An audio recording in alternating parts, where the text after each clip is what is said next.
Tonight was the final episode of Raw before Clash at the Castle this Saturday in Scotland, and it also doubled as apparently Ricochet's final night on WWE television. The reports were true. We've been hearing it now for several days. Ricochet not renewing his deal with WWE, which is up sometime this summer. We don't know exactly when his deal is up. We only know that it'll be sometime in the next couple of months. But he is not re-signing. That was first broken last week by Mike Johnson on PWInsider.com, that Ricochet had made the decision to leave. And PW Insider is the same website that earlier today said that the plan was for tonight to be Ricochet's final night on TV. And indeed, it sure looked like it was. I suppose there's always a possibility that the two sides could come to some kind of a deal at the 11th hour. They could work something out. Anything's possible. He's not a free man yet, but it does not look like that is going to happen. And the only question was, how are they going to write this man off of TV? I think most people probably would have expected that we were going to get a murder on television tonight. So we had Bron Breakker against Ilya Dragunov, which was a match I was very much looking forward to. Apparently, the people in Toledo, Ohio were not looking forward to this match, but I was. And they had a hell of a match. And I'm waiting. And I'm waiting. Because Ricochet has told Ilya Dragunov, I got your back. And Ricochet has had his issues of late with Bron Breakker. And sure enough, when the match is over, there's Ricochet. And I'm just waiting. And Ricochet sends Bron Breakker packing. And I said, that can't be it. Surely that will not be the final time that we see Ricochet here on this television show. And they did not disappoint, because a little bit later on, they ended up in the parking lot, and poor Ricochet got to play the role of Rey Mysterio being lawn darted into a giant truck. Only I think he took this bump even worse than Rey did. But that wasn't all, because Ricochet, not only did he get lawn darted into the side of a truck, but he got power slammed through a windshield. It's a good thing CM Punk was not backstage. Or he might have had a few things to say about that. So Ricochet got real glass in his send-off. And you know what?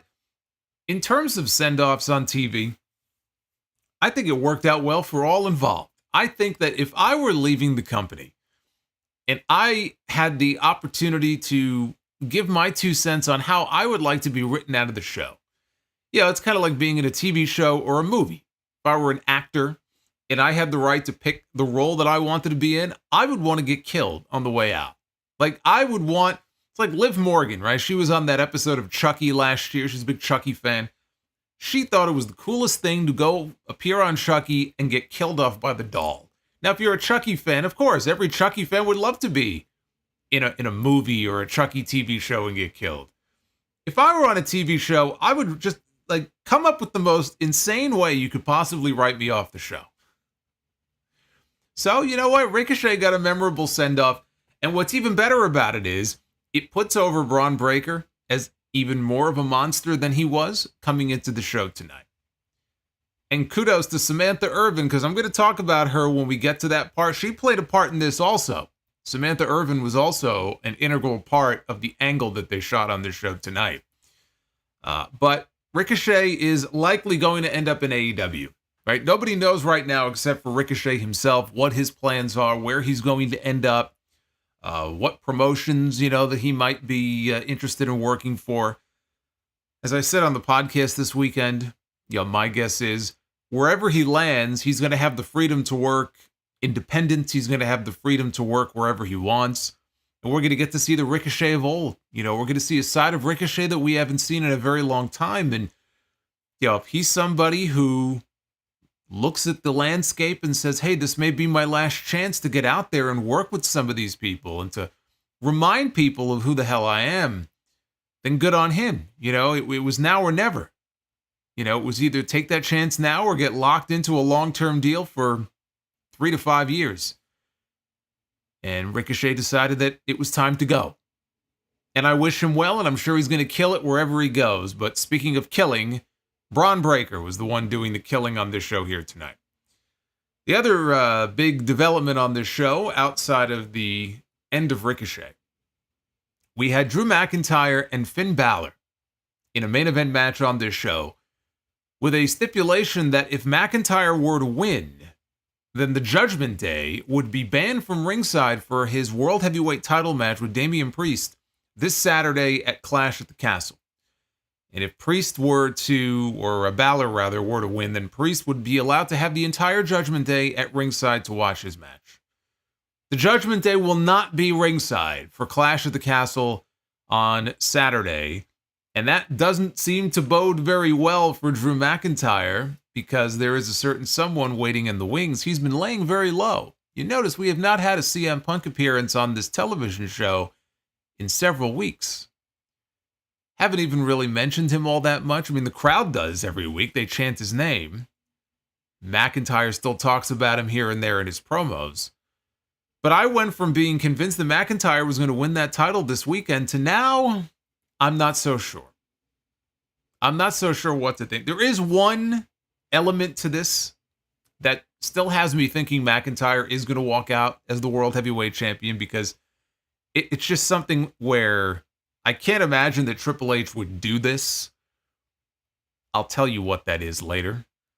And we'll see how it goes. But I'm less confident now than I was 24 hours ago about McIntyre's chances at Clash at the Castle. And speaking of Clash at the Castle, I should mention this, and I assume he misspoke, but Michael Cole, while running down the card for the event on Saturday, he talked about the WWE title being defended in an I Quit match. Cody Rhodes is going to be defending against AJ Styles.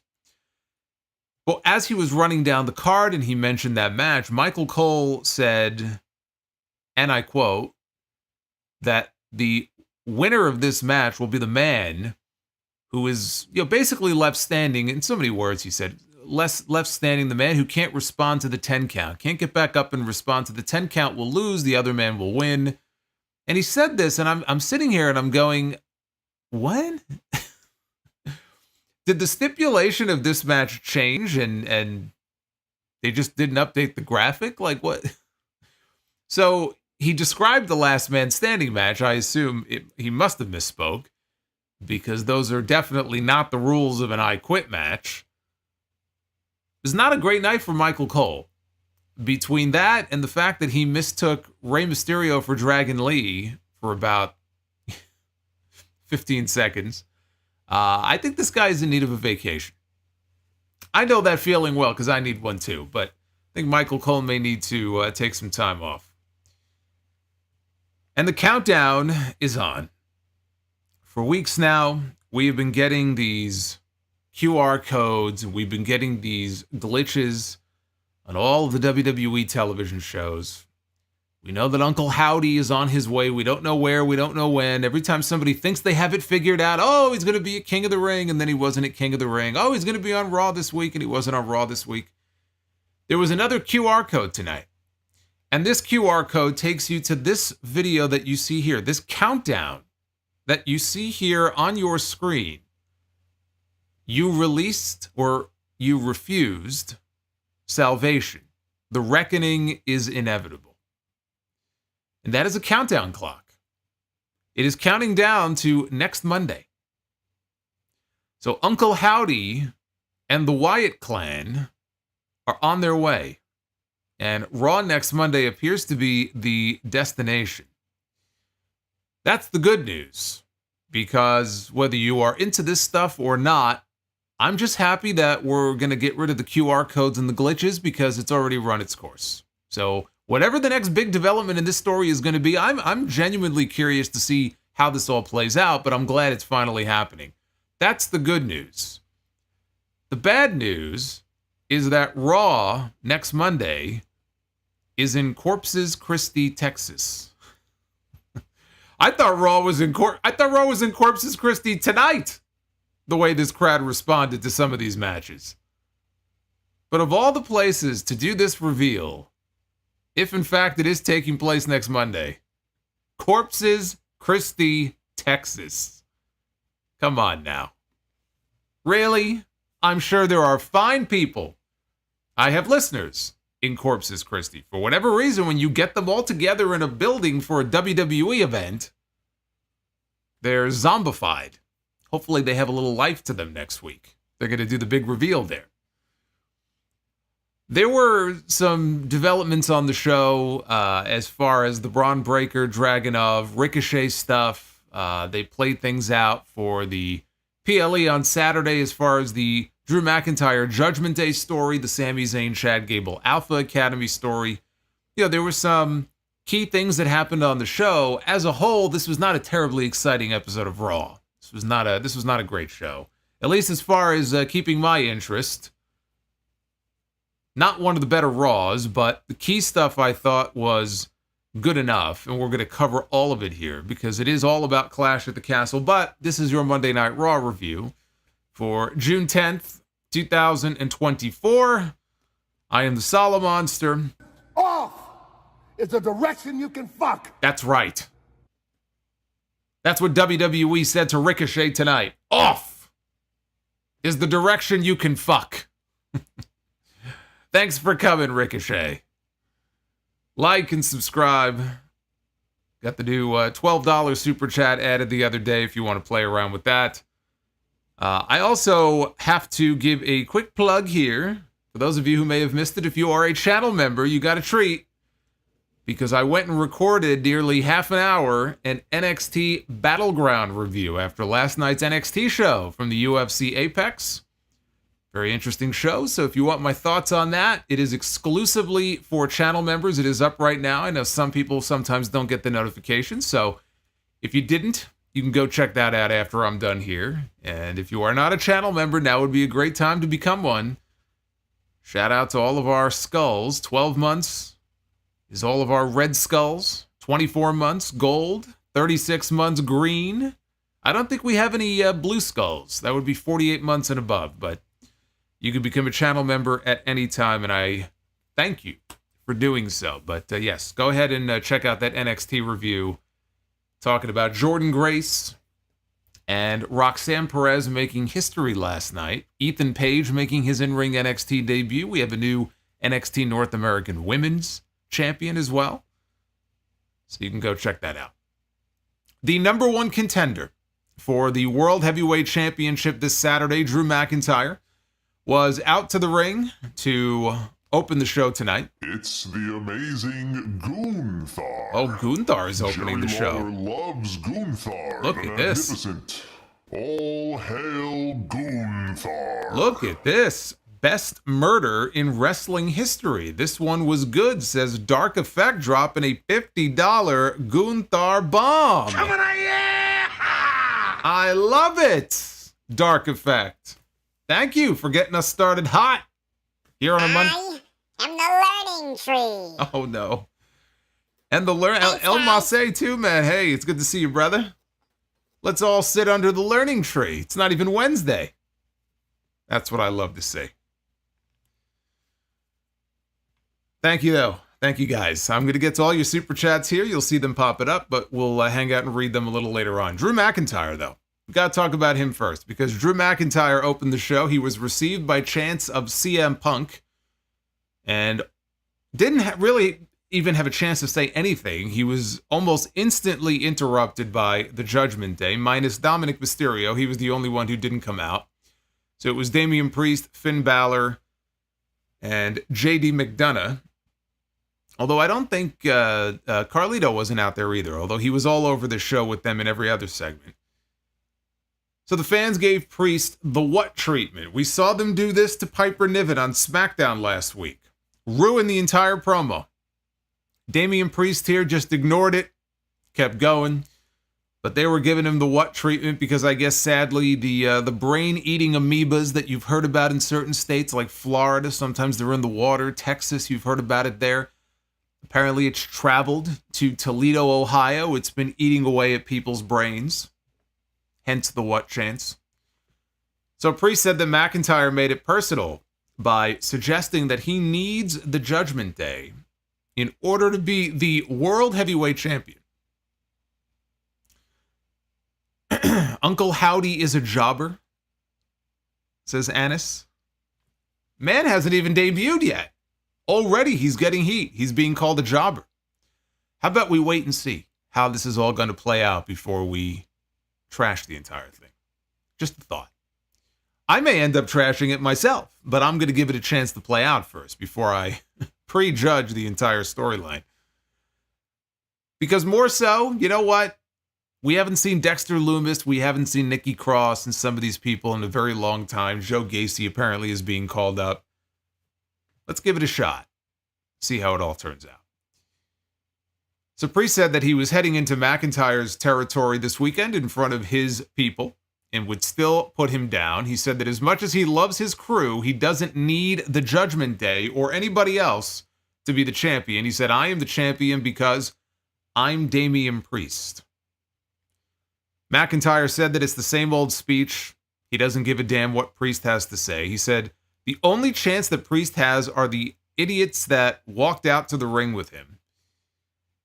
Priest suggested that McIntyre face Finn Balor tonight, with the stipulation being that the Judgment Day would be banned from ringside at Clash at the Castle if he was to lose the match. But if Balor wins, then the Judgment Day gets the honor and privilege, in his words, of being at ringside to watch him beat Drew McIntyre in McIntyre's home country. So McIntyre said that he has to respect the man for digging his own grave. He said he would be the World Heavyweight Champion by this time next week. And that was the end of that. So a basic segment, but with the added hook for the Judgment Day's involvement on Saturday. Will they or won't they? That was to lead into the main event where we would get that answer. And I was also wondering, would CM Punk cost McIntyre the match tonight? I thought there was at least a small chance he might show up even on Raw tonight and force, McIntyre into a loss, which would result in the Judgment Day being there on Saturday, but would also make it more likely that Drew would win at Clash at the Castle. But there was no CM Punk on tonight's show. We went backstage. We were inside the Judgment Day clubhouse. Liv Morgan was there. As Dominic Mysterio walked in, Dom walked in, he saw her, and he starts going, no. And Liv is laughing. He's acting like he doesn't want to see. Of course he does, but, he's got to pretend, because otherwise Rhea will beat him up, which he might like, I don't know. But he's acting like he doesn't want to see her. And Liv says, look, I know that you are supposed to hate me right now, but I would really like to see you again. And Dom said that he didn't want to have anything to do with her. Liv said that a gorgeous man like you shouldn't be with a woman who makes him call her mommy. He should be with a woman who isn't afraid to call him daddy. And she left him her hotel key card before leaving. And actually, I should be a little more specific here. She left her hotel room card or key card down his pants. And then, after she walked away, he took the card and he slammed it down onto the table. Yeah, I just wrote he slammed it down onto the table. After talking about his pants, I had to specify the card. He slammed the key card onto the table. This room key card would become a recurring story here on the show in multiple segments tonight. So we're going to come back to this. But this man had an incredible amount of self-control here in this segment.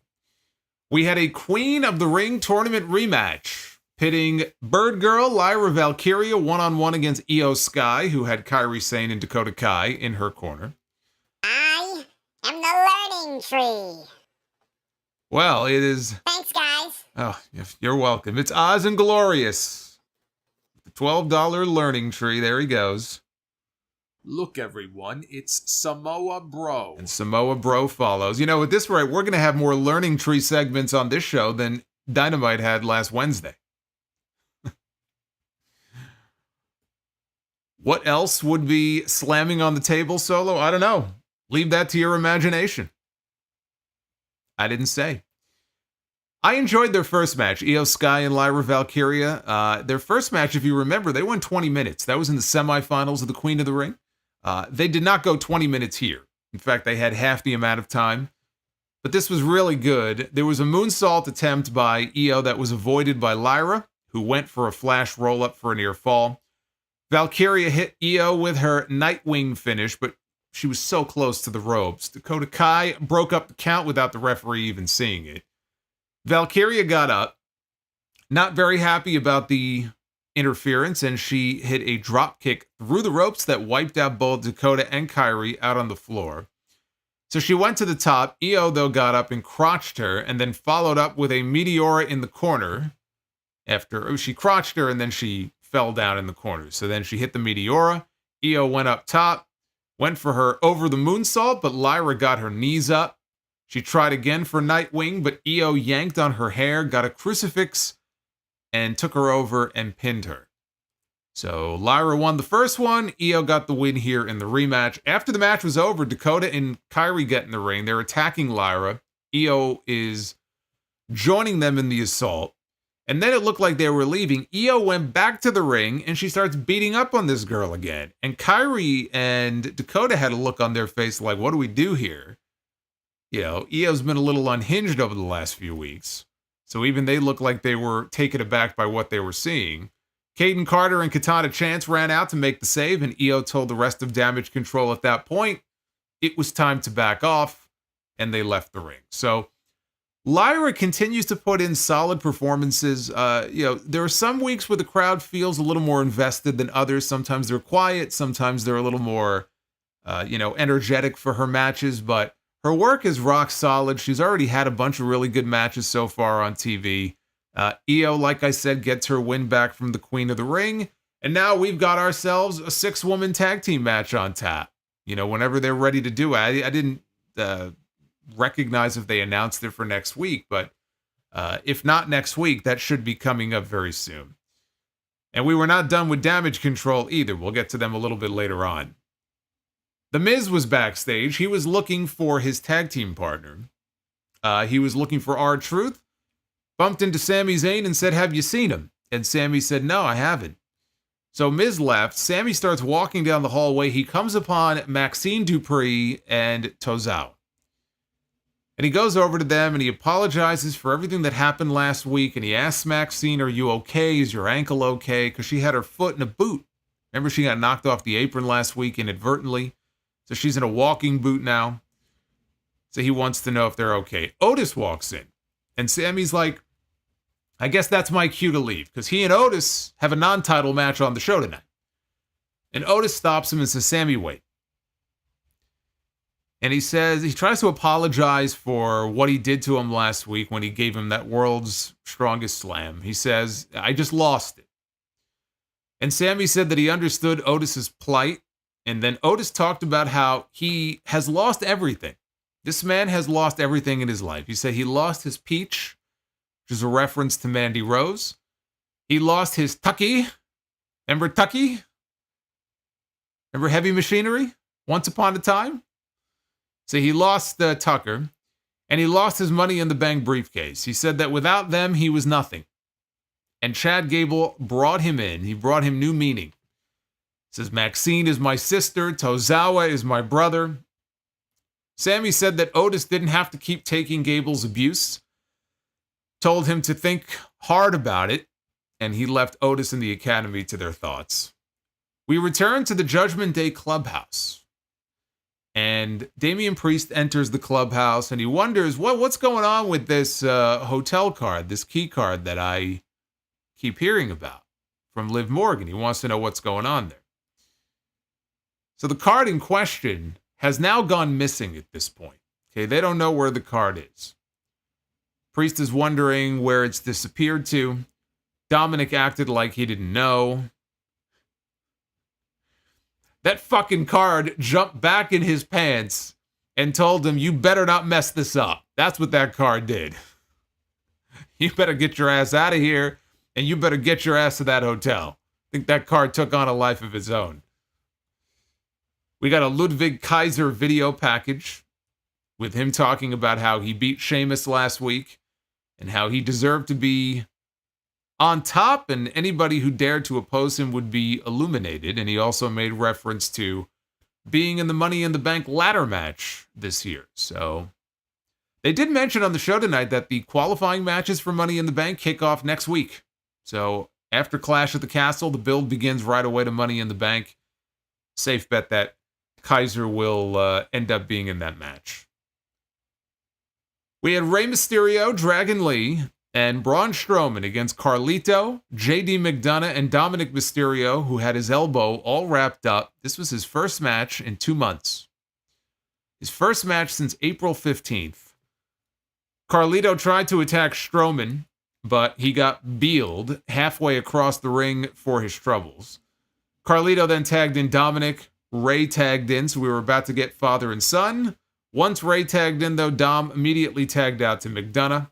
And this was the point in the match, I mentioned this earlier, where Michael Cole mistook Rey Mysterio for Dragon Lee. Now, they were wearing similar colors, although, their masks aren't exactly the same.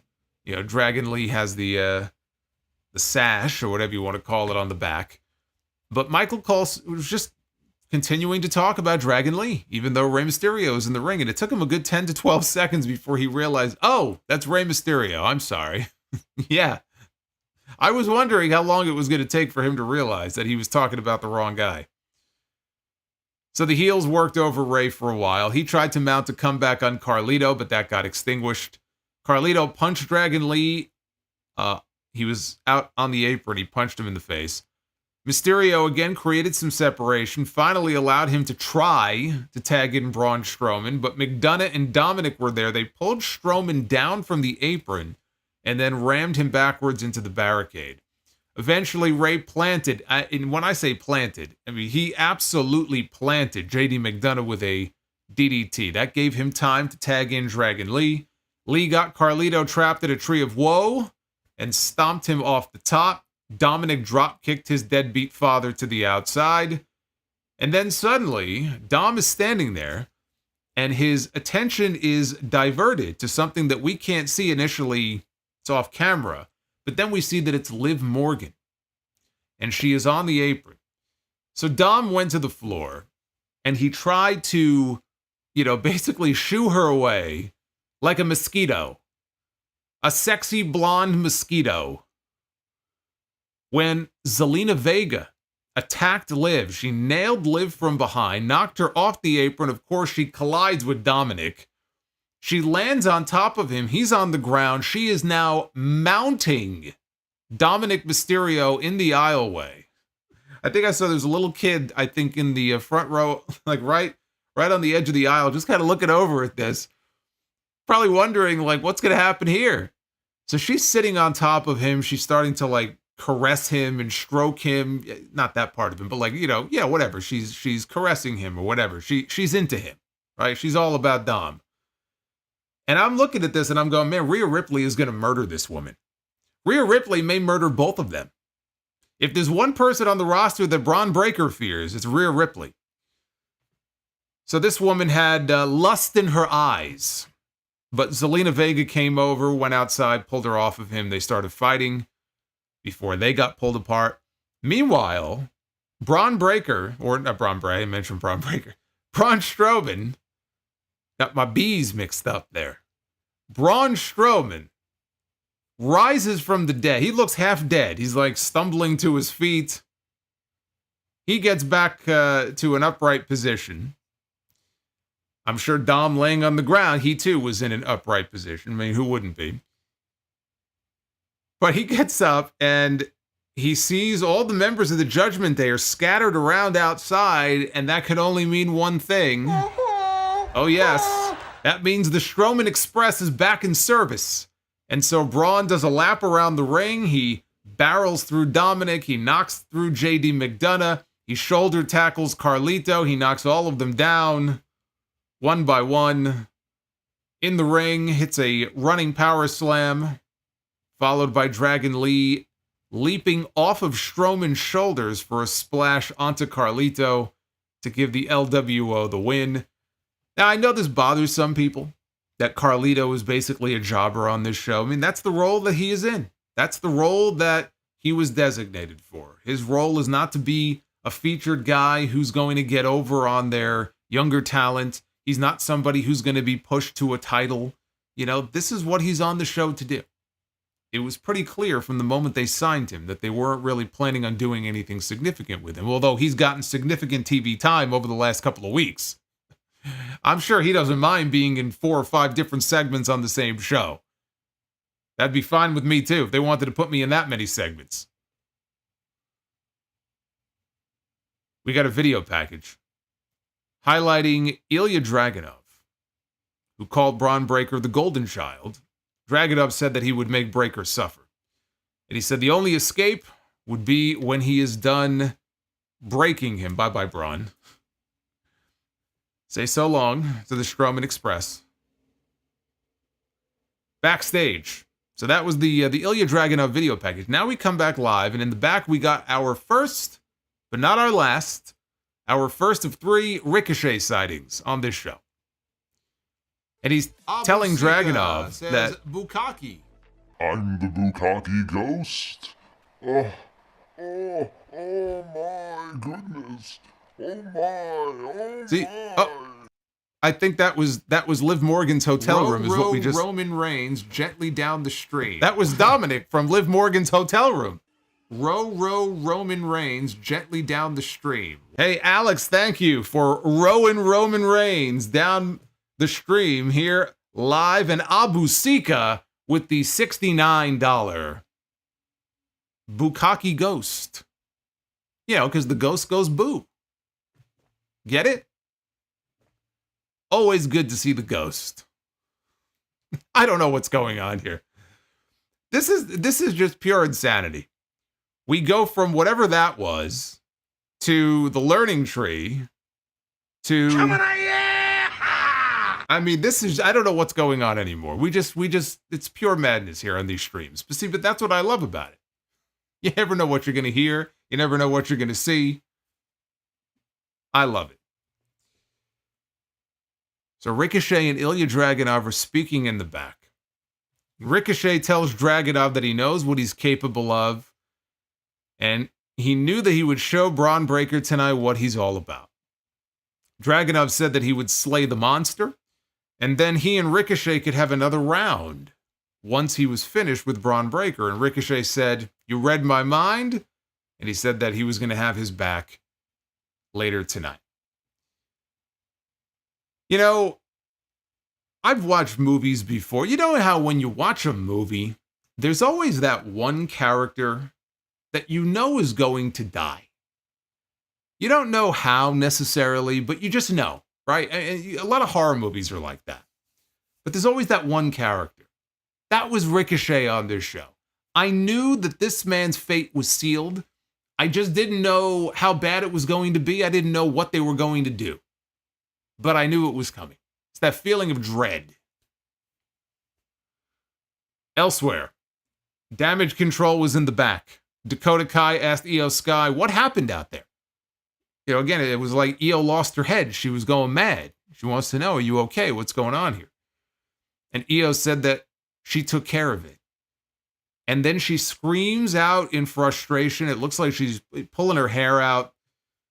And then she said that Damage Control has to change as she walked off. Now, it actually sounded like she said Damage Control hostage. But if you really listen closely, she said Damage Control needs to change. So does that mean that somebody is going to be exiting the Judgment Day or Damage Control? Somebody will be exiting the Judgment Day very soon. His name is Damian Priest.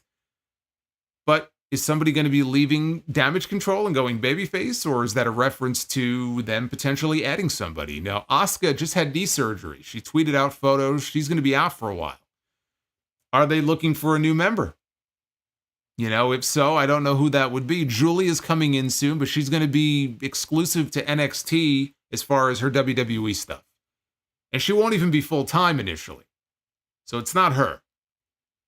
I don't know what that means, but clearly change of some kind is coming to Damage Control, and honestly, it's needed. It's needed a change for a while. We had the Intercontinental Champion, Sami Zayn, on his way out to the ring to deliver a promo before his match against Otis. Zayn told the fans who were chanting his name, that was very nice. You're being very nice to me. He thanked them for it. He said he needed that because it's been a messed up couple of weeks for him. And Zayn talked about defending his title against Chad Gable at Clash at the Castle. He said that something so personal got turned into something that he can't quite describe after all of Gable's machinations and manipulations of Alpha Academy. He said that on Saturday, he was going to defeat Gable and put an end to all of this, and that brought out Chad Gable. Came out with Otis, he came out with Maxine, and he came out with Tozawa. Gable said that it was typical of Sami to attempt to tear down what he's built while making himself the sympathetic figure in someone else's story. He said the Academy trusts their master and his methods. Gable told Sami to wait and see just how happy the others would be when he takes that title away from him on Saturday. Zayn asked if Gable is out of his mind. Are you crazy? And he looked over at Maxine and said, "Are you happy?" Looked over at Tozawa and Otis and said the same thing. "Are you happy?" They didn't look happy. Zayn said Gable doesn't care about them and whether they're happy, but the people do. Sami said that the crew would not be happy until they leave Gable once and for all. Gable said Sami doesn't understand that they're a family. And he said that the trio would be with him on Saturday, but tonight he was unleashing his version of Otis on Sami. And Gable said that it would be the most brutal and ruthless version of Otis that Sami Zayn has ever seen. And so, after a break, it was Sami Zayn one-on-one with Otis, surprisingly short. This only went 90 seconds. Otis was battering him in the corner. Gable was barking out orders from ringside. Otis went for a running splash. Gable ordered him to do it again, so he did it a second time. Gable ordered him to do it a third time, and he hesitated. So Gable got up on the apron. He's shouting at Otis. He called him an idiot. He's telling him to listen to him. As Gable turns his back to go walk back down the steps, Otis has his back turned, and so he didn't see that Sami Zayn was setting up for a haluva kick. So he got caught with a kick, he went down, and Sami got the pin. And that was it, just like that, not much of a match. When it was over, Gable attacked Zayn, picked him up, held him for Otis to hit him. Otis hesitated. Now, we've seen this story play out many times before. Otis is having this crisis in his mind. He doesn't know what to do. He's pacing back and forth. So Gable lets go of Zayn. He goes up to Otis. He's yelling at him, and he smacks him right across the face. Not once, but twice. Slaps this man hard across the face. Now, Otis's leg is starting to twitch. He's starting to twitch. He's starting to hulk up. And Gable could see what's going on. Now, Sami has gotten himself in position behind Gable. He's pulled himself up in the corner. So you can kind of see where the spot is going. And Otis's back is turned. So now he's all fired up. He turns around, charges in. Gable moves out of the way. Otis keeps running, and he squashes Sami in the corner, and then pulls Sami out of the corner into a world's strongest slam, the same move that he hit last week. Gable then tried to stand side by side with Otis, but Otis did the Undertaker quick head turn. Remember, Undertaker used to be looking this way, and then he would snap his head like that?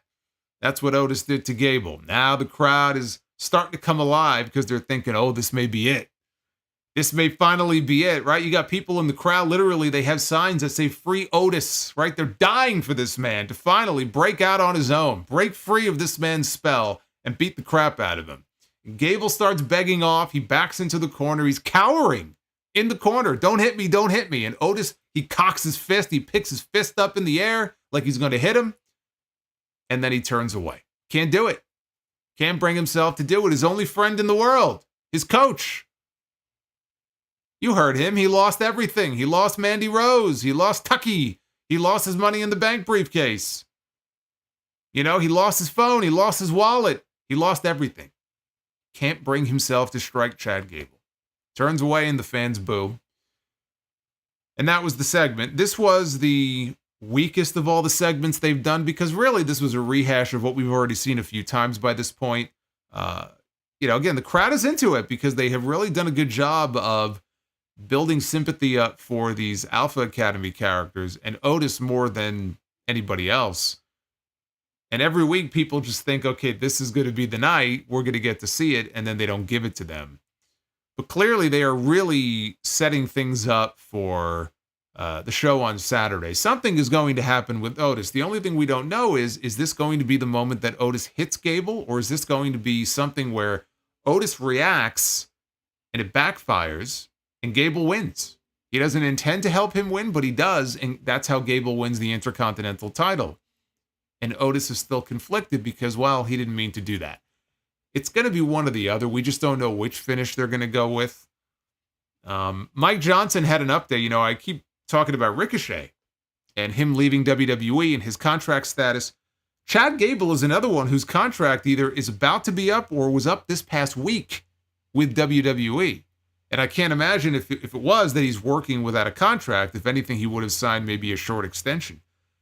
But his deal is also up. And the company has been, trying to secure his services. There's a lot of interest outside of WWE in Chad Gable, as well there should be, even from MMA promotions. If he were to become a free agent, he's going to have a lot of interest. It doesn't sound like they're going to get the chance, because according to Mike Johnson, there was an update on PW Insider earlier today. The belief within WWE is that it is either very, very close or it's already happened that Chad Gable is about to or has signed a new deal with the company. Pretty much everybody they spoke with in the company believes that it's a done deal. Whether pen has been put to paper or not, Chad Gable is going to be staying with WWE. And if that's the case, that's a big pickup for them. I know some people may look at him and Ricochet and all these people and say, oh, they're small, who cares, right? Who cares? Not a big loss. Right, not a big loss. These are the same people that when we find out that Chad Gable has re-signed with WWE, Chad, Bobby, welcome back. And they're going to be so happy that he is still with WWE. The minute they find out that he's going somewhere else, you're dead to me. That's how it works. Fickle fans. I'm happy, though, that Chad Gable is going to stick around because this man deserves to win that Intercontinental title. They've been playing this out now for almost a year. He's been trying to get his hands on that title, and it would be a sin for him to leave now, and this entire time, he ends up never winning a singles title in this company. So now we should be welcoming our future Intercontinental champion. It's not a matter of if at this point. It should be more so a matter of when. I said this in my predictions that I did, and they're up on the channel right now if you want my Clash of the Castle predictions. I did a whole segment on this. It could happen this weekend. Very easily, he could walk out of Scotland as the new champion. I would be tempted. What I proposed and predicted is Chad's going to win the match on Saturday, but not the title. And it's going to involve Otis, who gets involved, but it leads to a DQ. And the fans may not want to see a DQ, but the fans are getting Drew McIntyre in the main event. That's what they're there for. Okay, so they're gonna get their big main event. You do a DQ finish, Chad wins, and so that enables him to get one more crack at the title. Hold it off until Money in the Bank. I'm not even saying SummerSlam. Just Money in the Bank. Money in the Bank is in Toronto. I know Toronto's not his hometown, but Sami is, he's a Canadian boy. Imagine the heat if Chad Gable were to finally win this title by beating Sami Zayn in Canada. Right? It's like, it'd be so perfect. So, not that I would mind if he won this weekend. I'm going to be happy either way. But if they could just hold off another 3 weeks and do it at Money in the Bank, I think it would make for an even bigger moment. But he's bringing home the gold, and hopefully soon enough, we will see Gable and the Creeds united in a new faction on Raw. We had The Miz. He was continuing his search for R-Truth. I have one pair of skinny jeans, and I'm going to wear them every week just to piss you off. That's right. You listen to Big Dave. One pair of jeans. That's all he has. All the money he has, you only have one pair? That was the $35 Big Dave Batista super chat. There's so many different things in the chat list that I didn't see who it was, but I will soon when we get to your super chat. It's Samoa BRO. I'll see who it's from very shortly here. Love Big Dave.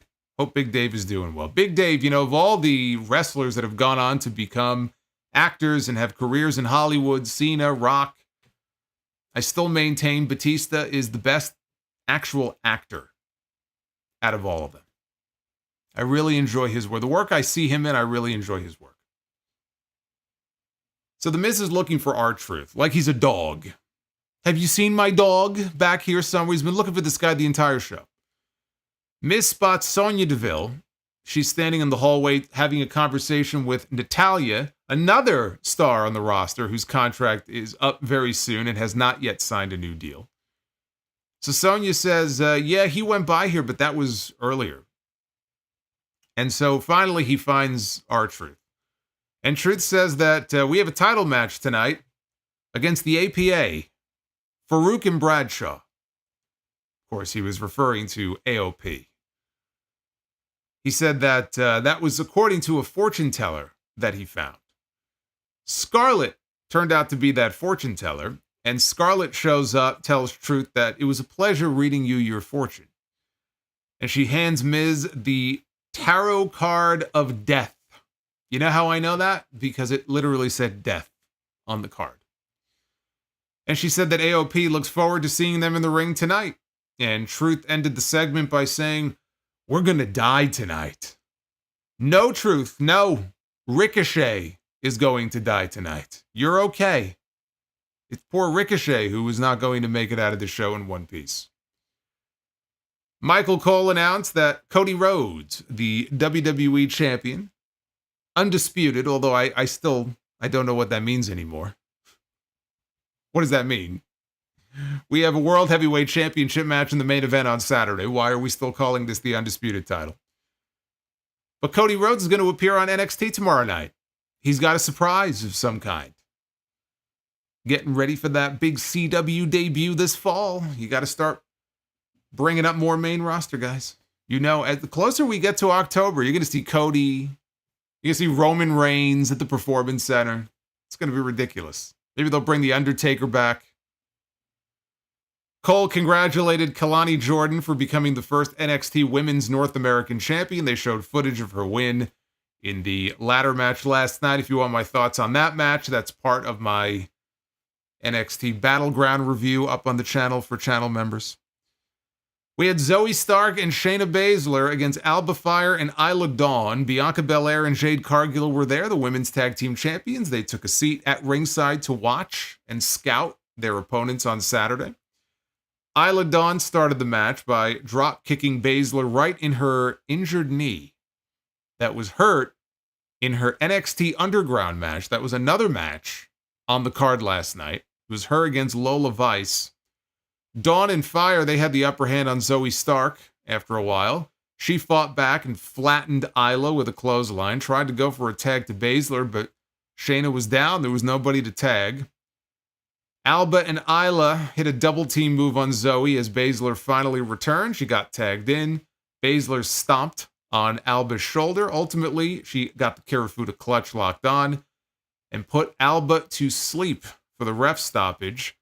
She held on to the clutch, though, for another 10 seconds or so before she finally let go of the hold. At least they gave Shayna Baszler a win. You know, Shayna Baszler went to NXT last night. She was at the UFC Apex on that show. And she put over Lola Vice, as she should, because, again, you know, you have main roster talent on that show. Unless it's like Seth Rollins went to NXT once to defend his title. You're not going to have Seth Rollins lose. You're not going to have Cody Rhodes lose. But if you're going to use main roster mid-card talent like the Good Brothers and Natalya and Shayna Baszler and Michin and these different people, they should be there to help put over the younger developmental talent. Shayna Baszler went in there. She put over Lola Vice. She actually, I think, what was it, a knockout? I think Michael Cole said officially it was a knockout decision because she was raining blows down upon her in the match last night, and the ref dove in and stopped it, so it was a stoppage. Both women have legitimate MMA experience. We know Shayna does. But she went in there and she did the job. We know she's doing the job in Scotland on Saturday. So at least they threw her a bone here and said, all right, we'll give you a win on TV. So at least she got a win here. But I'll tell you something. If this match was supposed to get me excited for this triple threat match on Saturday, this did not do the trick. And it didn't do the trick for the people in the building either because they were totally cold on this entire match. They were cold on the next match, too. And I don't know why, because I thought this was fucking great, but we had Bron Breakker one-on-one with Ilya Dragunov. They had a hell of a match. Dead crowd, but they had a hell of a match, I thought. We got a "This is awesome" chant at one point. It was the weakest sounding "This is awesome" chant that you will ever hear. So there were people in the crowd who tried. It just didn't work. But this was a physical match, as most of their matches are, especially Dragunov. I mean, I feel like every Ilya Dragunov match, every single time I see him in the ring, I'm trying to think if it happened in the first Raw match he had against Nakamura. That was before the draft. I don't remember, but nearly every match I've ever seen this guy in, he bleeds. Whether it's on his face, his forehead, his mouth, he always bleeds. You know, he wrestles a very physical style. Dragunov dove off the top rope with a knee to Bron's forehead. A barrage of German suplexes by Dragunov hit the trifecta into the near fall. Breakker fought out of a powerbomb attempt with a back body drop. Dragunov lifted Breakker up on his shoulder for a Death Valley driver into the bottom turnbuckle. And with Breakker stunned in the corner, Dragunov went to the apron on the opposite side of the ring. He was going to go coast to coast like he was Shane O'Mac. And he did. He went, he dove off, he delivered a kick to the knee of Breakker on the way down. Then he gets in the ring, he goes up to the top rope, hits a huge, this was like an Akira Tozawa, because he gets an incredible height on it when he does it. Huge diving senton off the top rope with all of his weight down on Bron Breakker. Still not enough to put Bron Breakker away. Dragunov gets a full head of speed now and nearly gets decapitated by a vicious Steiner line by Bron Breakker, which is what he called it, Michael Cole, a Steiner line. He tried for the spear. He got stopped by a rising knee from Dragunov, who caught Breakker with that, followed that with that diving H-bomb, the forearm smash on the mat. Looked like he stunned him. The action spills outside. Dragunov boots Breakker over the announce desk. Then he climbs on top of the announce desk, and he tries to suplex Breakker. Breakker, though, reverses it and suplexes Dragunov down right on the edge of the table, ribs first. So then he climbs down. Breakker picks him up. He drops Dragunov ribs first over the top part of the barricade by the timekeeper's area. And I'm like, okay, here we go, right? They're over by the timekeeper's area. He's going to start, threatening Samantha Irvin because he's like a wild bull, this guy, and Samantha's all, it's going to be something with Samantha, and Ricochet's going to come out, right? So this is what I'm thinking. Didn't work out that way, though. He picks him back up, slams Dragunov back first into the ring post casing. In the ring, somehow, Dragunov is still trying to fight back. Breakker, though, cuts him in half with a wicked spear. That's pretty wicked, too. Hey, Dark Effect, thank you for the $25 Bree mode. Bree mode officially activated for the first time here tonight.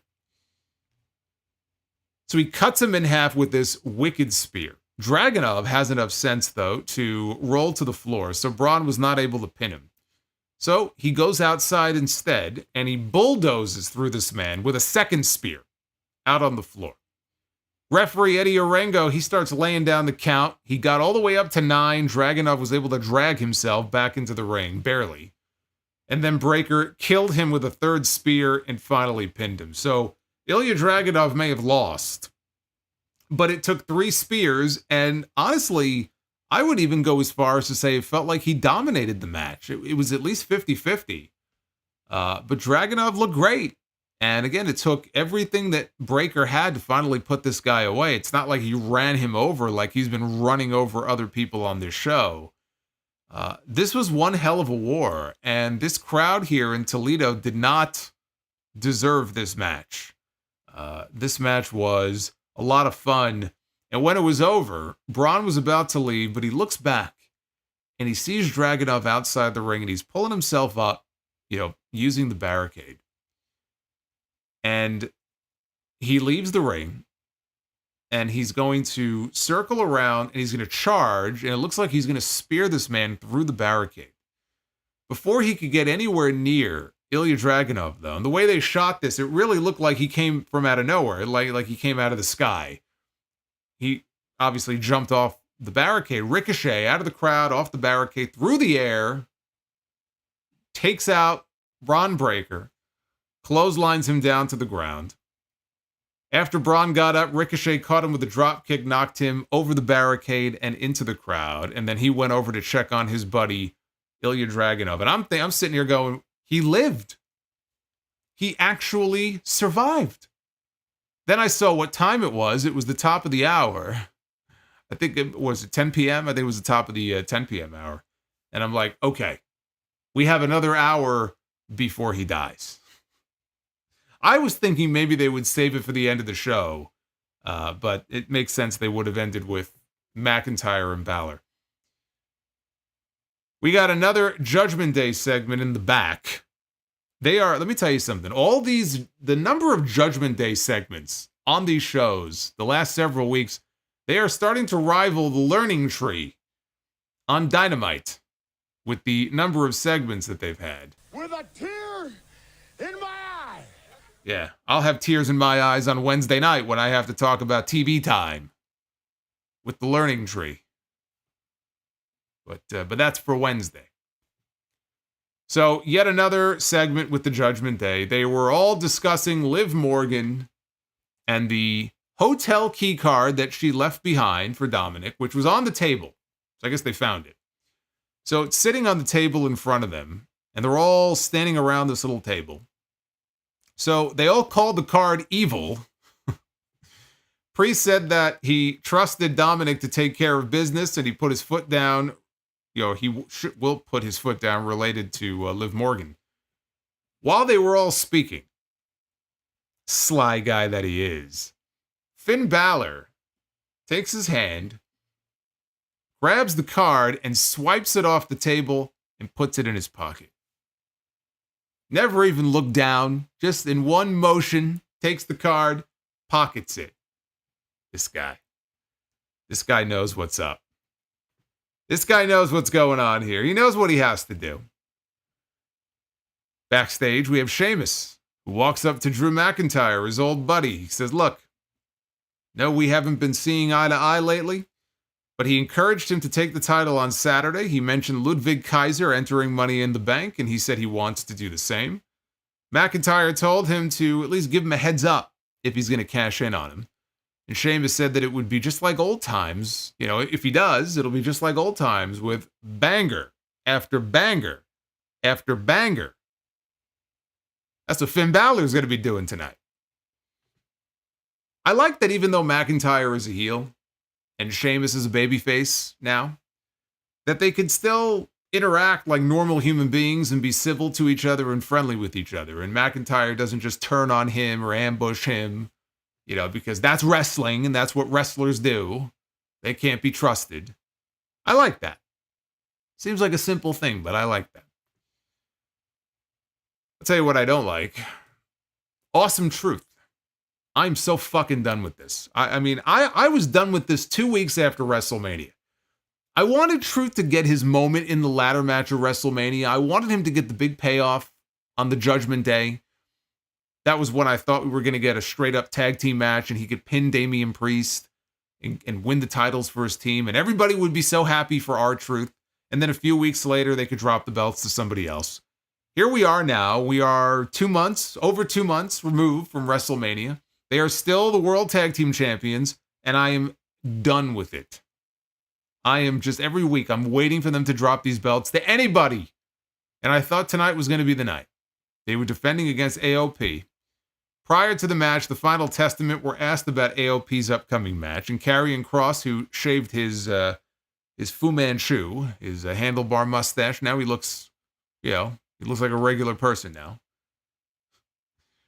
Not quite the Hitman Codename 47 look he was rocking in TNA, which I still think is his best look. But he was talking about the New Day, and he was directly addressing Xavier Woods. He's trying to get Woods to see the light, that Kofi Kingston is not your friend. He's going to turn on you. You should join with us. So he's got a message to Woods. He says maybe once AOP win the tag titles, he'll realize that he may be better suited for the final testament, especially after how Kofi Kingston supposedly abandoned him. AOP had the upper hand as they went to a very quick commercial break. They were a minute into the match here. Right to commercial. Miz was in trouble as Akam tried to stop him from tagging Truth. Then Truth, though, entered the match and hit the John Cena tribute set on Akam. Razar got thrown over the top rope as Miz and Truth tried to go for the double five-knuckle shuffle. Scarlett's distraction allowed Karrion Kross to pull them both down. Here comes Karrion Kross. I was going to say Karrion Kross. Too many Ks now. Karrion Kross, Kofi Kingston. So we had Kofi Kingston, there we go, and Xavier Woods come running out. They immediately bum rush Karrion Kross. They start beating him up outside the ring. While this is going on, the referee is distracted. Everybody is distracted, but you got AOP in the ring, and they're trying to win the tag team titles, and I'm sitting here hoping.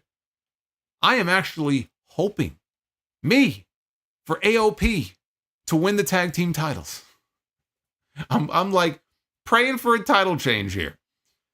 So they've got Akam in the ring, and Miz rolls him up. There was a failed attempt to, hit him with one of the tag team belts. Miz rolls up Akam, and he gets the flash pin. And Miz and R-Truth, they retain their tag team titles. I'm just done with the Awesome Truth stuff, and them walking around with the titles, and it's just a total comedy act. They want to do comedy, let them do comedy, but this is why they split the titles. There have been so many examples of why, I was right going into WrestleMania. Everybody was so excited. Oh, one team is going to pull down one set of belts, and then the other one's going to pull down another set of belts. Yeah, I knew that too. And I didn't like it then, and I don't like it now. Look at what we have every week. There are not enough solid, legitimate teams to have two sets of tag team titles and keep things interesting. They should have kept the belts unified. It's like the women's tag titles are allowed to float between Raw and SmackDown. They should have kept it the exact same way until they get their tag team division overall in a position where you can actually have two distinctly different sets of tag team title belts. There was no reason to do it, because now we have the tag belts as a comedy act on Monday nights. It's not much better on Fridays. It's a little bit better. Even Waller and Theory are doing comedy half the time. But at least it's a little bit better than what we have here on Raw. My guess is DIY are going to end up with those belts on SmackDown very soon. But this is just fucking terrible. I'm sorry. This is awful. And the final testament isn't much better. Yeah, I was going to give it time. It just was a fucking flatline on SmackDown. So then they got traded to Raw, which I figured, okay, that might be the only shot they have. Trade them over to the other show. Fresh coat of paint, different show, different night. Maybe it doesn't make a difference. Maybe it does. At least they have a story. They have this ongoing story with the New Day. I don't really care about the story. It's not doing anything for me. The final testament is a dead end. It's not going anywhere. But I was still rooting for AOP to win the tag team titles. I don't even know at this point who Truth and Miz would drop the belts to. The Creeds. I guess it would be the Creeds. But they have to go heel first. Because the last few matches they've had, the Creeds have lost. So the Creeds, there you go. That's the answer. Once we get the heel turn with the Creeds, they get those tag belts. Gable gets the Intercontinental title. It's perfect. Sooner they do that, the better. I completely forgot about the Creeds. It feels like WWE has too over the last couple of months. Don't it feel that way? Backstage, Ricochet was helping Ilya Dragunov up. He's trying to stand up. He was having a lot of trouble. Bron Breakker, out of nowhere, spears Dragunov into one of the equipment cases. Breakker and Ricochet, they fight their way out into the parking lot. And I'm thinking, oh man, this ain't going to end well for Ricochet. They're in the parking lot. He's going to run this man down. Rikishi style. He's going to run this man down in cold blood. And Ricochet is going to take a bump like Jerry Lawler did when Doug Gilbert ran him down in that angle in the USWA. He took a hell of a bump in that parking lot. Ricochet was going to do the same thing here. I was convinced. They're fighting outside. Breakker picks him up over his shoulder. And he lawn darts this man into the side of what I believe was the production truck, but it was one of their giant trucks. Hulk Hogan's face and Jimmy Hart's face. Even on a truck, Hulk Hogan cannot go anywhere without Jimmy Hart. So he lawn darts this guy into the truck. Now, you hear of somebody being lawn darted into the side of a truck, you think immediately of Rey Mysterio being lawn darted by Kevin Nash during that great angle that they did in WCW back in 96 with the NWO, which they actually showed footage of that and talked about that on that very first episode on Vice last week of Who Killed WCW. They showed that angle. This was actually even more brutal in this way. Because not only did he lawn dart Ricochet into the side of the truck, but he had quite a distance to fall after he dropped, and he made a thud when he hit the concrete. So I actually think Ricochet may have taken a worse, I say worse, not to say the bump was, looked bad, it looked great, but he may have taken a worse spill than Ray did, I think, for poor Ricochet here. So he made a thud, and he was going overboard with all the moaning. You should have heard, I wish I would have clipped it. You should have heard the moans that were coming out of this. He was moaning. I mean, the sounds, we're going to hear those sounds in the hotel room, in Liv's hotel room tonight, her and Balor. I'm sure there's going to be a lot of moaning coming from that room as we speak. So Breakker picks him up off the ground, and he proceeds to walk up. There were steps. That's why I think it was the production truck.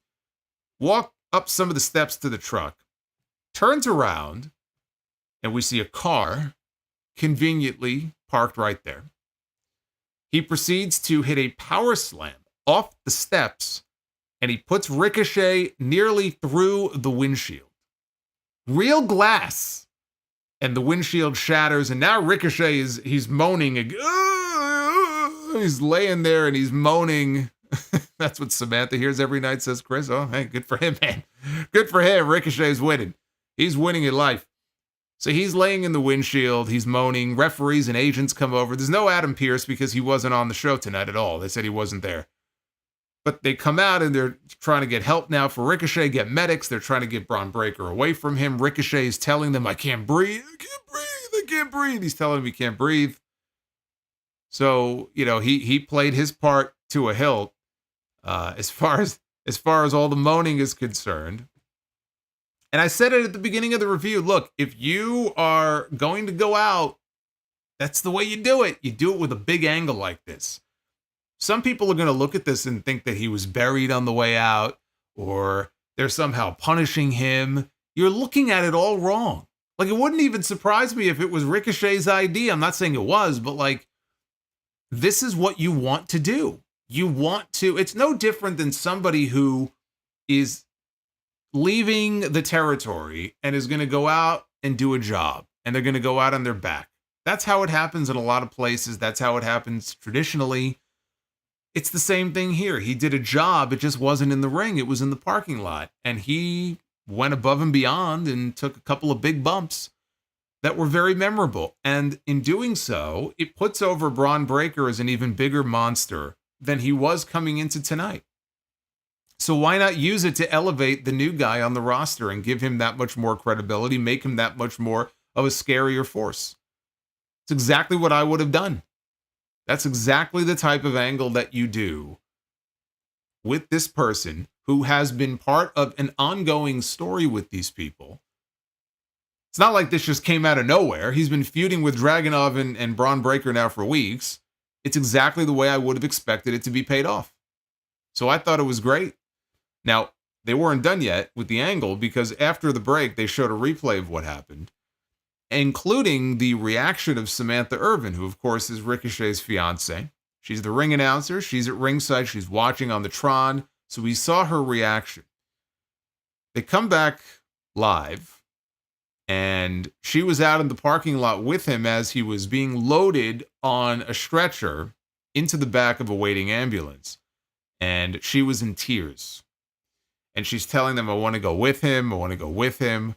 She climbs into the back of the ambulance, and they turn the sirens on, and off goes the ambulance to the local medical facility.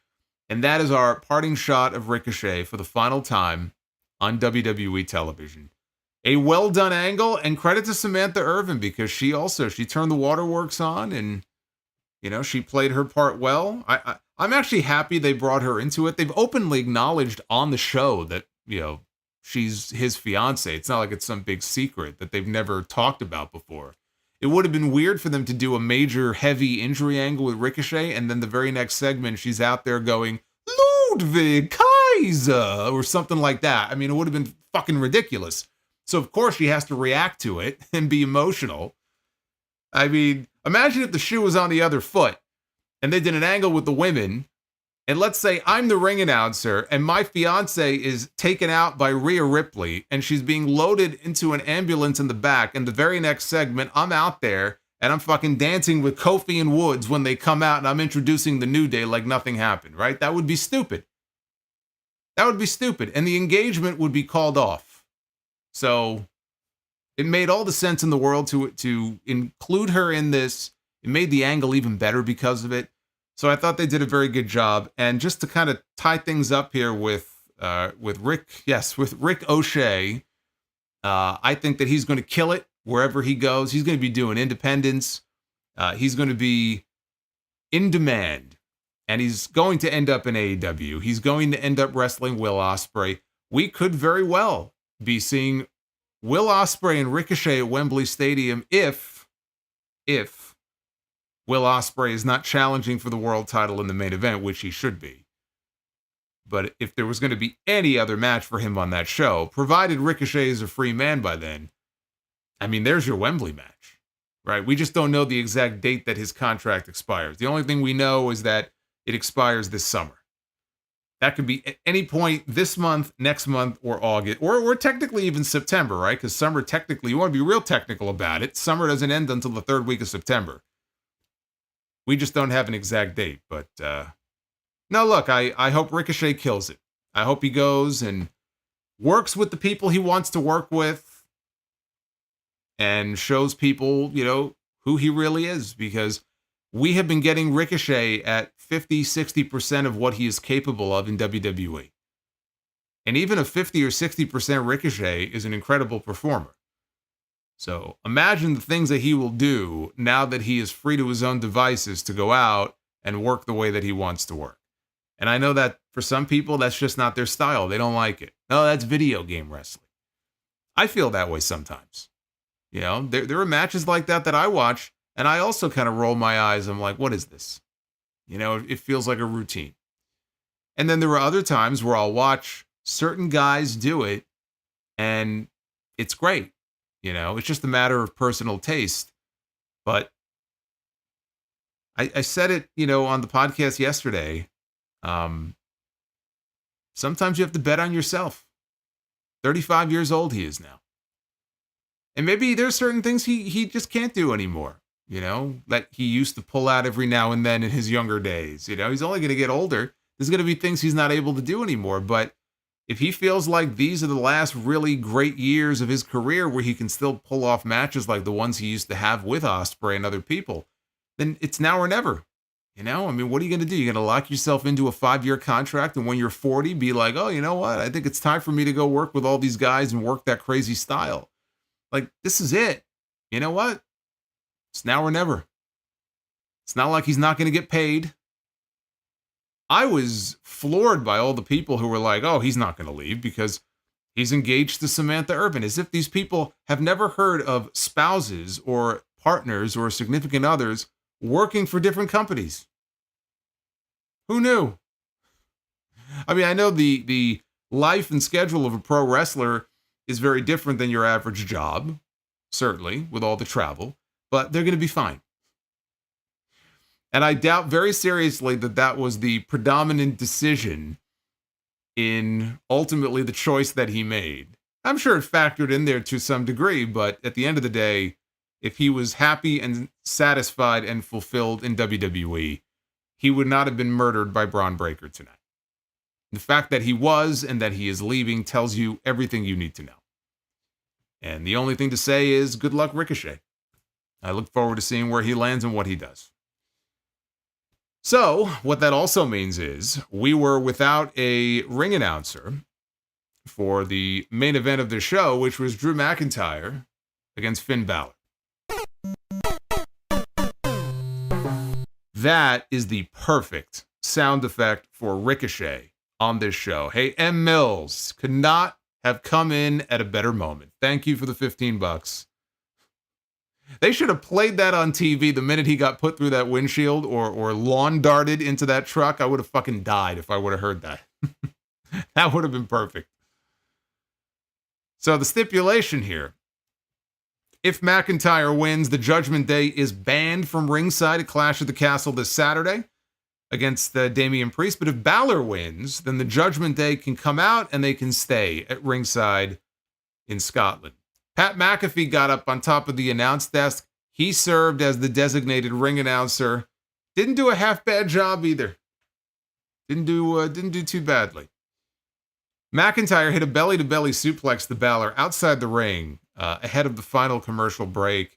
That looked ridiculous. Balor bounced off that top cover of the announce desk and did like almost a total flip over the desk. They even replayed it going into the commercial.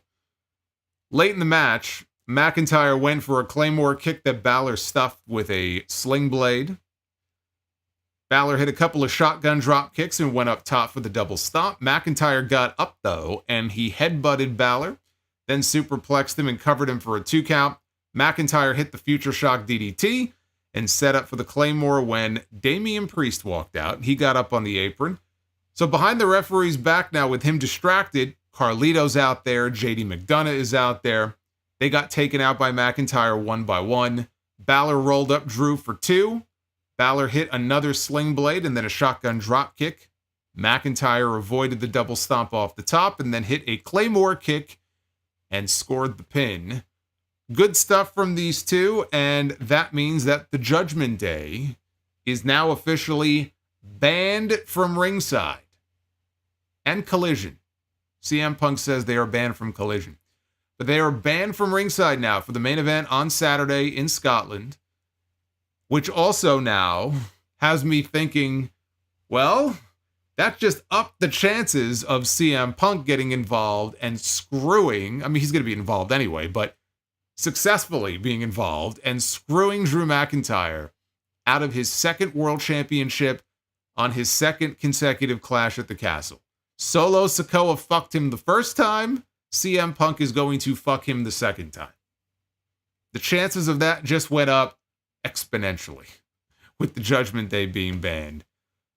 Because it's just hard to imagine now that not happening. I'm not saying it will. I'm just more conflicted now in what that finish is going to be than I was 24 hours ago. Yeah, because with the Judgment Day out there, I thought that McIntyre pulls it out. Even if Punk gets involved or tries to get involved, he's going to pull it out. He's going to win the title. And then maybe Punk screws him out of it at Money in the Bank. So McIntyre gets his moment, but it only lasts a few weeks.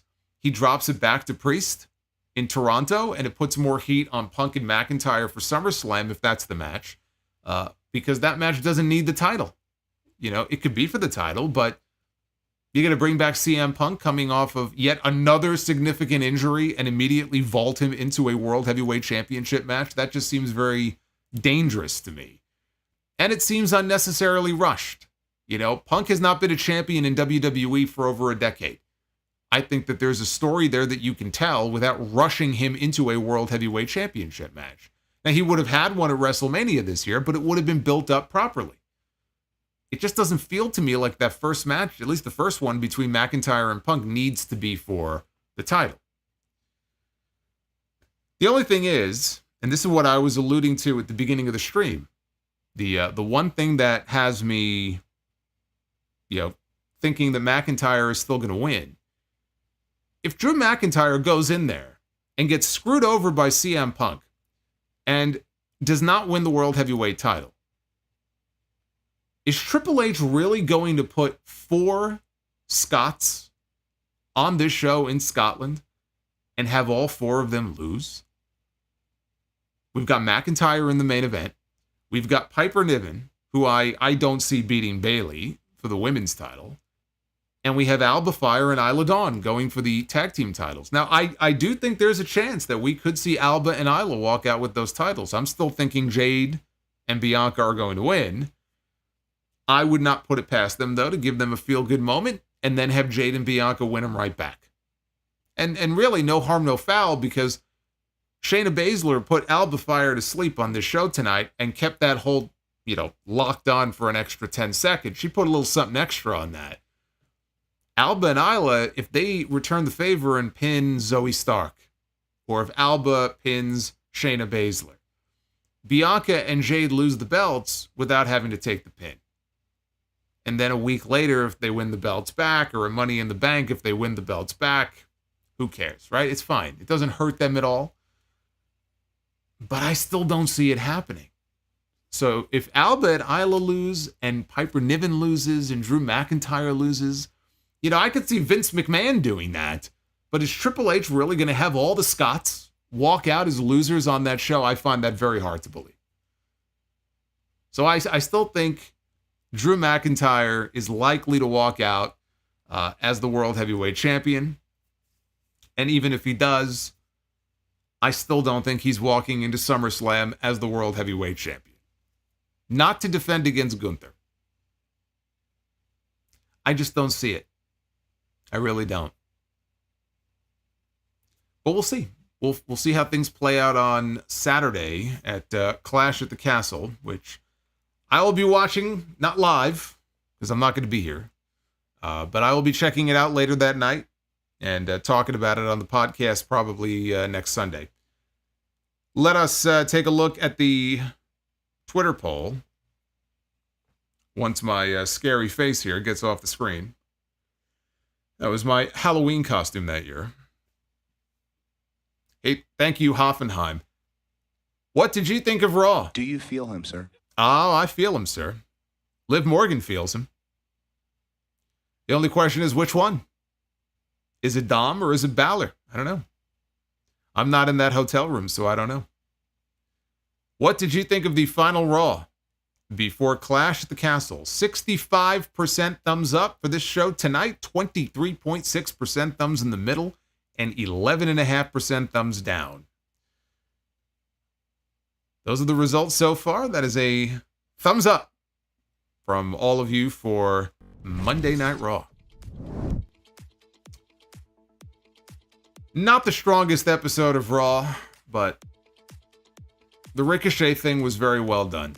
And the Bron Breakker Ilya Dragunov match, it's, despite the quiet crowd, I think that it's worth going and checking that match out.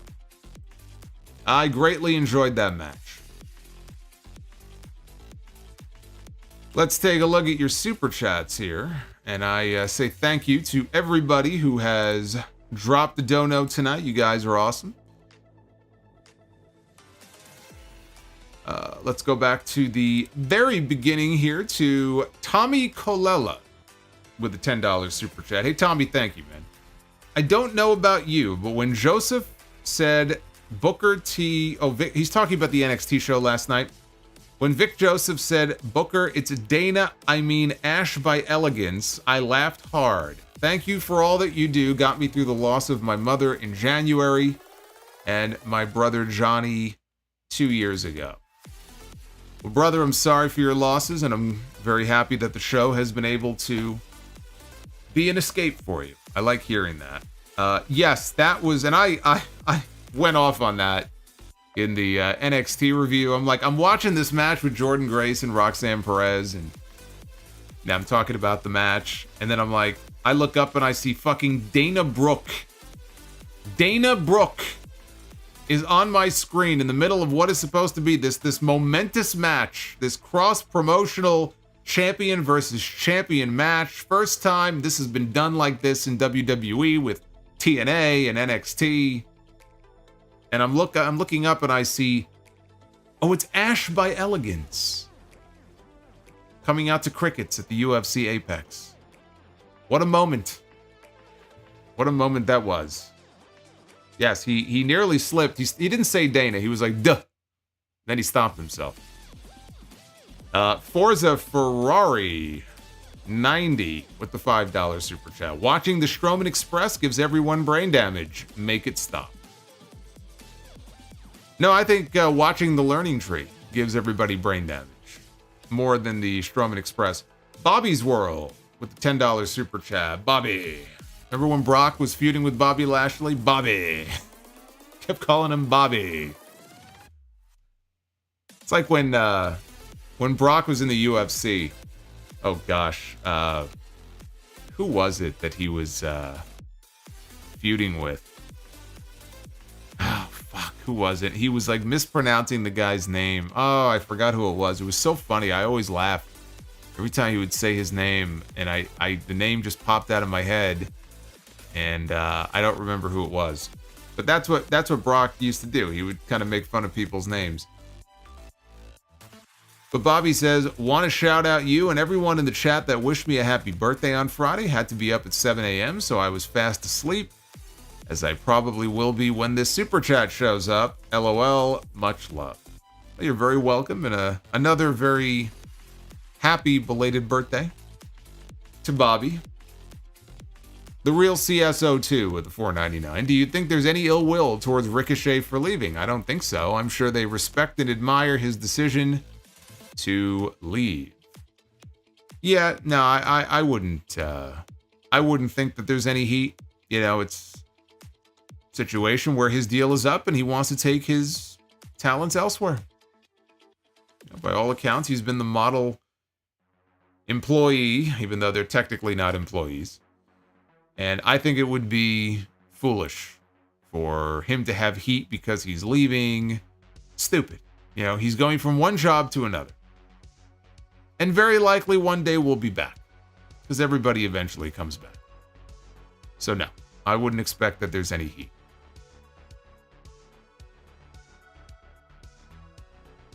Bobby. Will, you like that, Will, huh? We got Give Me Back Shots, Solomonster. I was going to make another hotel room joke, but I won't. Number one, do you think Tony Khan would have booked New Jack in a match? Yes. Tony Khan was a huge ECW fan. He could get New Jack in a match, he would have got... I mean, he got Nick Gage in a match on Dynamite with a pizza cutter. You don't think he wouldn't have used New Jack? Question is, would New Jack have worked for Tony Khan? I'm sure for the right amount of money he would have. And number two, Obafemi is a generational prospect. He's slightly above Braun. Buy all your Oba stocks. Yeah, I talked about Obafemi in the Battleground review. I gave my thoughts on him last night and what I think about him and who he reminds me of. But he is one of their top prospects for sure. He was very impressive. He has that raw power. He was very impressive in that match last night. Owen Curtis, just throwing this out there, loser of Clash's I Quit match leaves SmackDown. AJ loses and trades with Gunther, who then faces Cody at SummerSlam. I don't see it, because why would Gunther want to leave? Is there a reason why he would want to leave Raw? Does he leave Ludwig Kaiser behind? I don't know why he would want to leave Raw. Unless it's not up to him and it's just the GMs. But, I mean, all due respect to AJ Styles, if AJ is going to be traded to Raw in exchange for somebody else, Raw is getting a guy who can't win on the big stage, and they're willing to give away one of their best talents. Like, it wouldn't even make sense. I also don't like it because it would seem to me that if Gunther went to SmackDown and beat Cody for the title, you've now taken away the Cody Randy Orton story that would be foolish not to do for the championship. But you're also forgetting the fact that Cody is going to have that title when Rock comes back. And if they put the title on Gunther, he's going to get a long run with it. They're not going to put the WWE title on him. I just don't see it. Not right now. If he's going to get a world title, it's going to be the World Heavyweight title. think they're going to leave Cody alone for the time being. Danielson. Watching Dom like it should have been me, not him. I'm sure there are a lot of people saying that. Prince Vegeta 95, adios to Ricochet, the greatest speed champion in company history. See you on Rampage or Explosion in a few months. Well, hey, if that's what makes him happy, then more power to him. That's the one thing I will say. If you have people who are expecting that Ricochet is going to go to AEW and his ceiling is going to be so much higher than it was in WWE, it's not. He's going to end up more or less in the same spot. There'll be that initial splash. There'll be the match with Ospreay. He'll feud with maybe, a couple big guys. But I hope people don't have this image in their head that, he's going to go work for Tony Khan and he's going to be on top and he's going to be a world champion. I see him being in the same spot that he's in now. But at least he'll have the freedom to work other places if he wants to, maybe even New Japan. And work with different people. So, you don't have to be the world champion to go somewhere and be successful and be happy. I just hope people keep things in perspective here and don't think that it's going to be like a totally new situation for Ricochet where he's finally appreciated and pushed as the top star that we all know he is and can be. I'd pump the brakes on that. Donnie also says, Priest is probably holding that title until SummerSlam. Drew is getting screwed again. That sucks. He is doing excellent work, and he deserves to be rewarded. He's going to be rewarded with one of the feature matches on SummerSlam this year. He's going to be wrestling CM Punk. So I think Drew is going to be okay. We know Drew is locked in. Drew's got a new long-term deal. If Drew doesn't become the World Heavyweight Champion soon, he'll be champion again at some point. I guarantee it. Drew McIncock, speaking of Drew, says, IYO SKY toes. Thank you, Drew. Jessica Herman. I missed Raw to teach my first painting class tonight, so I will get all the details listening to you tomorrow. Keep up the good work, Solo. Well, good luck with the painting. That's very cool. Thank you, Jessica. Barry MK. With the 23, I thought that said 33. $23 Roman Reigns. Just finished watching the 2005 Bash pay-per-view. The Eddie and Ray match had some of the best storytelling I have ever seen. Also, the JBL Batista match was a boring main event with a lame DQ finish. Yeah, that I remember. That sucked. But Barry, thank you. Thank you for Roman Reigns. Hoffenheim with the 5. Sucks for Ricochet that he won't be more than a mid-card act. Dark Effect with the $50 Gunther Bomb. Hey, Dark Effect said, best murder in wrestling history? Tonight's was good.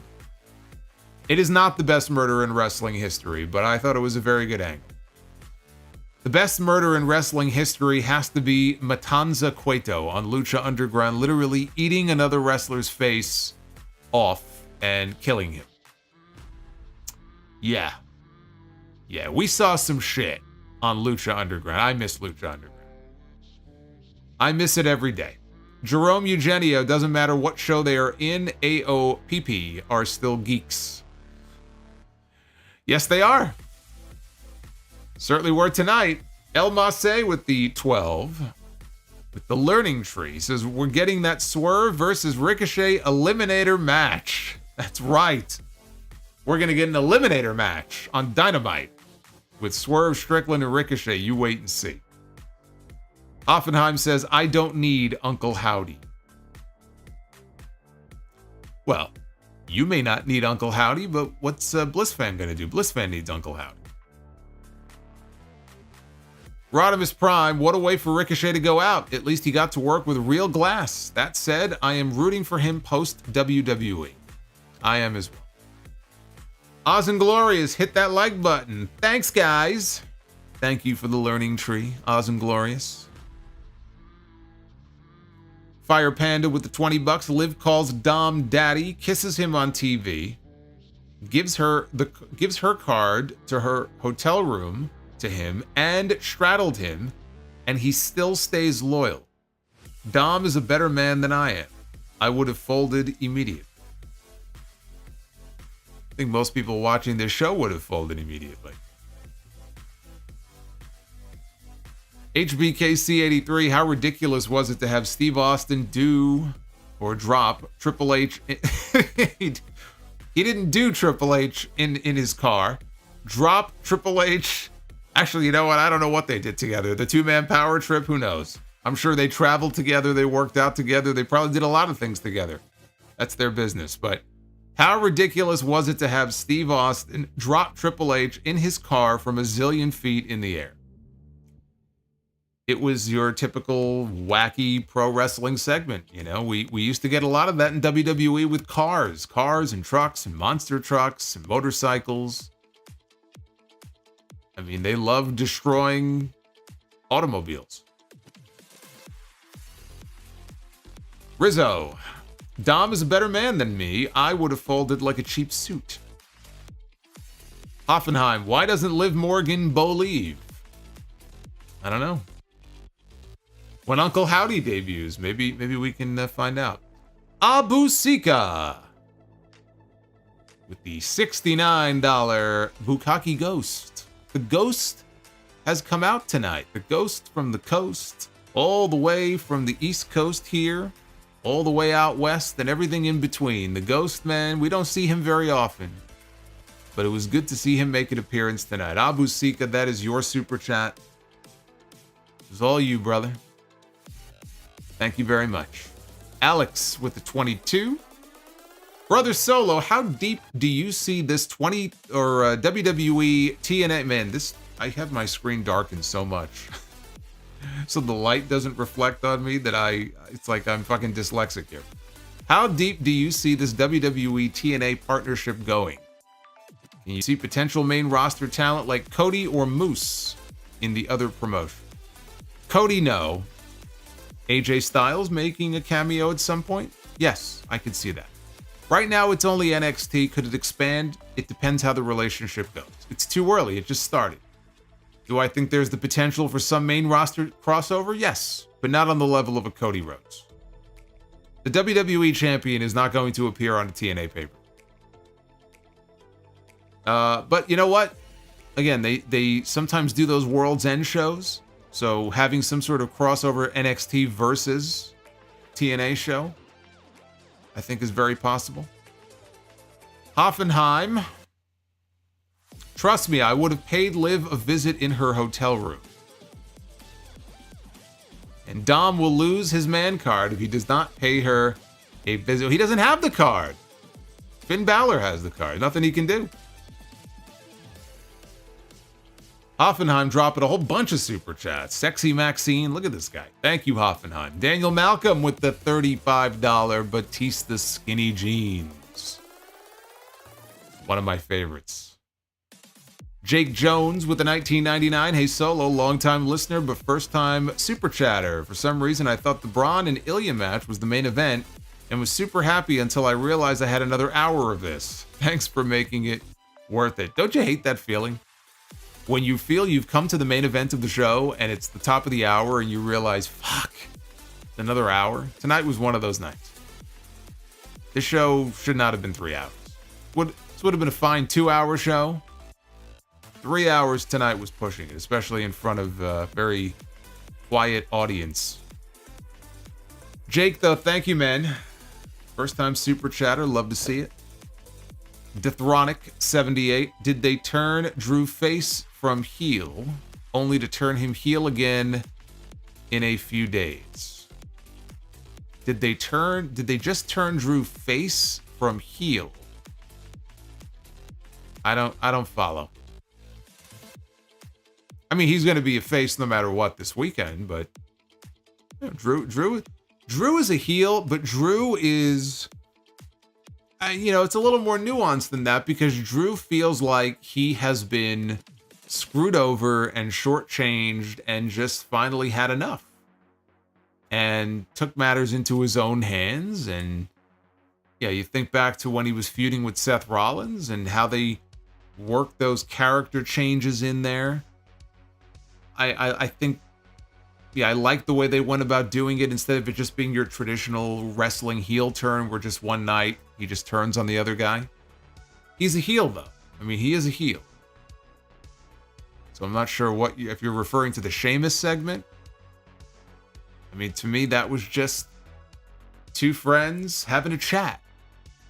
And I like that. I like that you can have a heel and a babyface who you know are friendly with each other, just in the back having a friendly chat. Crypto and poker. I am in Vegas playing poker, watching Solo. Well, I mean, it fits your name. It's actually pretty cool. You're watching on your phone? He's probably sitting at the table, at the poker table, and he's got his phone, and we are streaming live. I don't know what casino he's in, though. You didn't tell me what casino you're in. Nick Grasso, if you notice when Finn took the card, he gave Dom a nod and gave him a look like, don't worry, I got it, and Dom smirked. I didn't see the smirk. I had my eye on him swiping that card and putting it in his pocket. That's the only thing I noticed. So maybe Dom smirked. All I know is that he said he was going to take care of it. Like I said, he's in possession of the card. And that's what we know. Last we saw, he had the card in his pocket. Bleed Boston. When Bianca and Jade Cargill inevitably break up, who do you think turns heel? I personally would rather see it be Jade and have her beat Bianca clean. Yeah, I could see that, but like I mean, Bianca as a heel though, I just think there's money there. I've been waiting for a Bianca Belair heel turn. I think you're right. I think the more likely of the two would be Jade to go heel. But I really would love to see Bianca get a heel run on the main roster. Nick Grasso with the $9.99. If there is going to be a new member, I can see it being a returning Raquel Rodriguez because she has history with Io and especially Dakota. And to be honest, I am done with Smiley Raquel. But yeah, I don't know. Raquel and Damage Control. I don't know. I don't know if I'm feeling that. I'm not a big fan of that. Dark Effect. How much more NXT WWE TNA crossover do you think we'll get? I also really look forward to seeing what Obafemi does in the future. Too early to tell. Again, they just started working together. You know, we're probably going to see an NXT talent or two on the Against All Odds pay-per-view next weekend. My guess is it's going to be Tatum Paxley and Ash by Elegance. I hate that name. Probably a triple threat because Jordan Grace has an open challenge for the Knockouts title at the event next weekend. Tatum Paxley is infatuated with the Knockouts title. She's a lower card member of the NXT roster who can go in there and lose. But I wonder if the reason we saw Dana Brooke get involved in that angle last night is because they're going to insert her into it as well. It's a triple threat, and that way they don't have to beat Tatum Paxley. And Jordan Grace can actually pin Ash by Elegance. I think that would be so fucking lame. You know, the TNA Knockouts champion goes in there last night and loses to the NXT Women's Champion. And then you can't return the favor by having one of your, you know, kind of middle of the card names in NXT go to the other show and do a job. I would hope Tatum Paxley can go to TNA and do a job to Jordan Grace. But if not, I don't think that speaks very highly to this relationship that they have with NXT. The Juliet with the 1992. Dax Harwood just tweeted that FTR are off AEW for a while Dax deals with a lower body hematoma that he apparently got in that pile driver in the FTR Young Bucks match at Dynasty. Well, I'm glad you gave me the update because he has me blocked. So, cool. M. Mills, thank you for the 15. The average grunt with the $7. What do you think should be the bare minimum for championship reigns in regards to length and number of successful defenses? For me, 100 days with 2 to 3 solid defenses sounds about right. I don't have a set criteria for it. I think it's foolish to have a set criteria for it. Every reign is different. It depends on the creative. It depends on what the story is, where that performer is headed. Sometimes it's appropriate to win the title one night and drop it the next. Hold it for 24 hours. Kane had the WWE title for 24 hours. I would hate to think that there has to be a minimum number of days that, most people have to have the title for. Some people are going to be champion for 3 weeks. Some people are going to be champion like Roman Reigns for 3 years. It all depends on the story. So I don't think there should be any set criteria at all. Offenheim says Justin Timberlake would be proud, cry me a river. Alex says, does today's crowd reaction further solidify the case that WWE should do even more international shows? No, I mean, it's one week of television. I don't think it doesn't reflect anything. If you're talking specifically about tonight's crowd, I mean, tonight's crowd was terrible, but does that mean that what do you think they're going to do? Raw is going to run internationally because they had one bad crowd in Toledo, Ohio?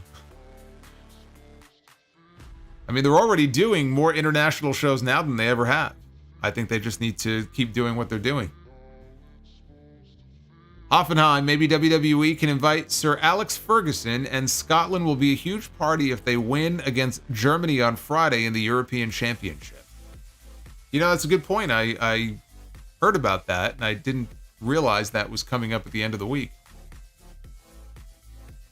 Base Beerists, look at Lashley, Drew, and Cody. Maybe Ricochet returns in 3 to 5 years with some serious hype and momentum and gets another chance at a main event run. Absolutely. I mean, there are guys, and Drew is a great example of it. And Lashley. Although Lashley, it was his decision to leave. That was a whole different situation. Drew got let go, and he went and he completely reinvented himself and came back a bigger name than he was when he left. Who's to say Ricochet doesn't come back in 3 years or 4 years or 5 years? Is he going to be a bigger name? I would hope so, but yeah, it's certainly possible. Guys have done it before. Alex, do you think the 3 stages of hell match stipulation would work in today's era? How would you book such a stipulation in Triple H's era? I mean, you book it the way that it was booked the first time. At 3 stages of hell could absolutely work. I wouldn't necessarily use the exact same stipulations, that they did when Triple H wrestled Steve Austin, or when Triple H wrestled Shawn Michaels, right? Because it was a ladder match. I think it was a regular match, a ladder match, and a cage match, right? Or a cage match and then a ladder match. Yeah, I mean, 3 stages of hell could absolutely work. Pick whatever stipulations that you think are appropriate. Depends on the feud. If it's a heated feud, take Drew McIntyre and CM Punk, for example. You could blow off Punk and McIntyre down the road in a 3 stages of hell match if you wanted to, and have a cage match stipulation or a last man standing stipulation to close it out. So it really depends on the feud, but there's no reason it can't work in today's day. No reason for it. AJ Files with the $5. Hey, Fire Panda, I think that would be a great idea. He said, what about Ricochet in the G1? I think that'd be great. AJ Files, big fan. Can I email you a wrestling highlight reel that I made? I graduated with a degree in film and want to put it towards wrestling. Too sweet, bro. Too sweet, bro. Of course you could email me. The Solomonster at gmail.com. Josiah Ball, thank you for the 5, Josiah. I hope you're having a great night. Thank you for the love. Project Libertad. Did you see Tanahashi's 10-step plan to save New Japan? Not only did I see it, I did an entire segment about it on episode 865 of the podcast. So you should check that out because I had a lot of thoughts on each of the 10 steps. So it's on the podcast right now. You will be happy to know. Hey, Daniel Malcolm just gifted 5 channel memberships to Kyle West and Terrence Toussaint, Bliss Fan, Britton Millhouse, and Bell Israel are all channel members, which means you have access to my NXT Battleground review, so make sure you go back and check that out. Base Beerus says, Team Rhea or Liv, choose wisely. Well, I'm going Team Rhea. That's where I'm going. Rizzo with the 20 bucks. I think this murder was better because it's building a new star, but remember when Christian was murdered by the main event Mafia? Great segment. Also, will be interesting if Starks is written off AEW soon or just shows up in NXT. I don't know that he'll be written off. I think Tony Khan has a tendency to just stop using people. But it depends how much time is left on Ricky's deal. You know, if he's got 6 months left, is he going to sit home for 6 months? You know, I'm not under the impression his deal is up anytime soon. So I'm not really sure what he's planning on doing with him. Chris Faplander. Never happy unless we fappy. Words to live by. Dixie Normus, Liv Morgan feet. Rest in peace, Rumpelmane, wherever he is. I think the odor may have knocked him out. You know, he always used to talk about his feet. Probably passed out, hit his head on the coffee table. He's probably still laying there. Rigor mortis has set in. He's decomposing on the floor. It's awful. Rest in peace, Rumpelmane. Rizzo, especially after that WrestleMania 39 entrance she did, I don't think they will ever turn Bianca heel. I think she is the female Cena. I think you may be right. I think they don't want to turn her heel. I'm just saying I think she's got that heel run in her. Just like Cena. I felt Cena had a heel run still in him. And he did too. That's why he went out and had new music made. He had new gear made after WrestleMania 28. And then Vince McMahon said, on second thought, we're not going to turn you heel. OM too cool. Dax has fallen off hard. To block Solo, though, shaking my head. I don't know, man. I don't know that I don't think I ever said anything to him on there, but he's a sensitive guy. He also, whenever he posts videos that I've seen, bears a striking resemblance when he puts the glasses on to Lance Storm. It's not an insult or anything, it's just an observation. Chris Mikesell, which was Undertaker's worst WrestleMania match? Giant Gonzalez, King Kong Bundy, Bossman, or the handicap match at WrestleMania 19? At least Bossman hanging was a cool visual. You know, Undertaker himself, I know, rightly shits on anything involving Giant Gonzalez. But at least with Giant Gonzalez, like, I kind of feel it was a spectacle to see Undertaker in there with somebody that much bigger than him. The Bundy match just fucking sucked. I mean, WrestleMania 11 in general sucked. But that match with Bundy was just ass. I'd put that at the top of the list. If we're being honest. Boney, Samantha was crying because she knows her man is gonna. He's missing a word here. I think he means hit a branch in the learning tree. Oh yeah. How long before Ricochet is sitting under the learning tree? It's a good question. Hoffenheim, Solo, you rock, brother. Bianca said she doesn't want to turn heel because of young black girls. She wants to be a role model. Well, there you go. There's your answer. So Jade Cargill will go heel. And Rizzo. I am blocked by Wade Barrett for some reason. You know what I did notice this week, since we're on that subject? I was unblocked by Ryback. I think Ryback went on an unblocking spree and unblocked everybody because I was seeing other people posting the same thing. And I didn't even know. The only reason I knew is someone told me that Ryback unblocked them. And so out of curiosity, I went to go check, and all of a sudden I could see all of his tweets. Not that I have any interest in doing so, but apparently he went and unblocked everybody that he had previously blocked. So if you were one of those people, you should go check and see. You may too be unblocked by Ryback, if you care. Pace Beerus says, Boss Man hanging, one of the craziest moments ever. Yeah, the match was no good, but it was hell of a visual. I'll give them that. I remember watching that going, how the hell did they do that? I still watch it back, and I'm like, man, how did they do that? It's crazy. Thunder Force, why did WWE stop referring to Edge and Christian as brothers when Christian came back in 2009? Because they're not. And I think they knew that most people knew that it wasn't true. So if that's the case, then why bother?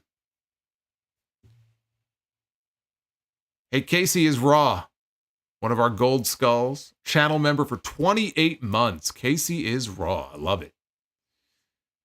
My cat is a demon. With the $6 super chat. This is completely random, but I came across a clip of Vince hosting a talk show back in the 80s. I can't really find info as to what this was or why it was happening. Could you briefly explain it? Were you watching an episode of Tuesday Night Titans?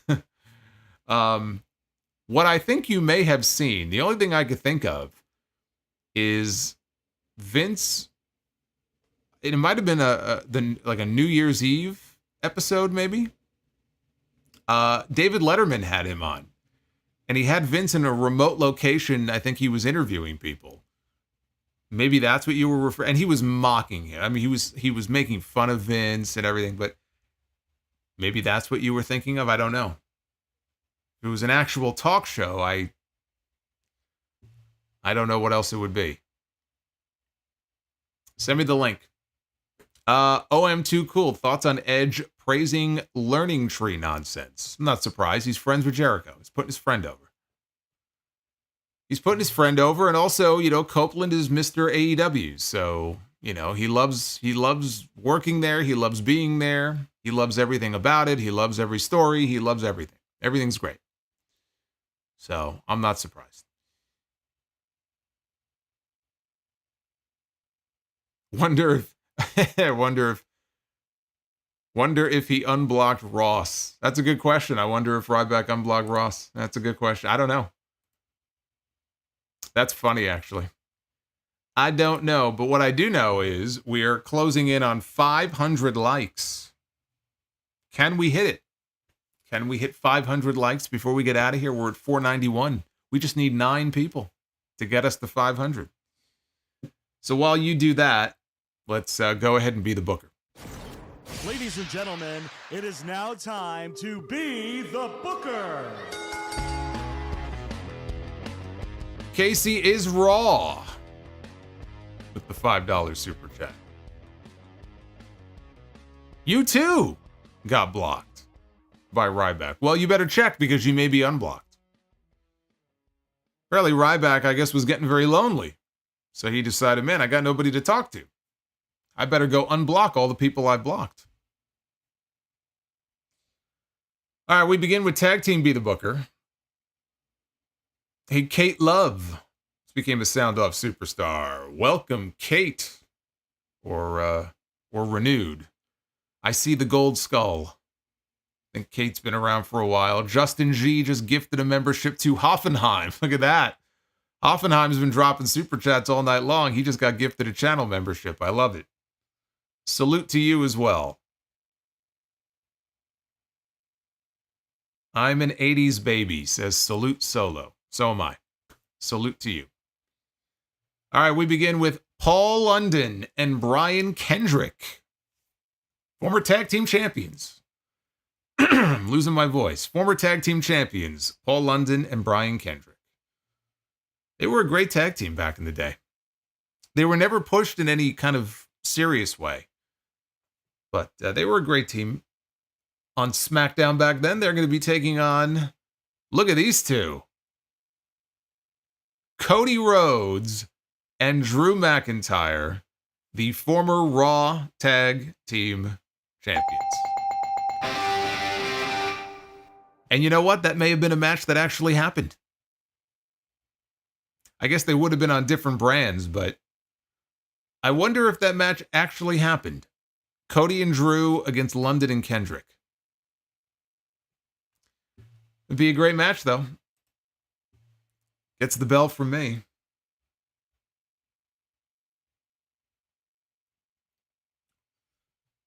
All right, women's Be the Booker. Here we go. We begin with Sable, who is a former women's champion. Not a very good one, but a former women's champion. Can't deny how over she was, though. I mean, if you lived through that Monday Night War period, that late 90s period, I mean, she truly was. She was one of the biggest stars in that entire company. Sable is going to go one-on-one with Toni Storm. And honestly, you know what? For marquee value alone, you were to take 1999 Sable and put her in the ring with Toni Storm. Toni could probably, I think Toni Storm would be one of those people who could probably give Sable a good match. And just the star power in that match. If you take like peak Sable, put her in the ring with Toni Storm. I mean, we're trying to book good matches here, but we're trying to book marquee matches here. That would be a marquee match. There you go. I know Sable automatic buzzer, but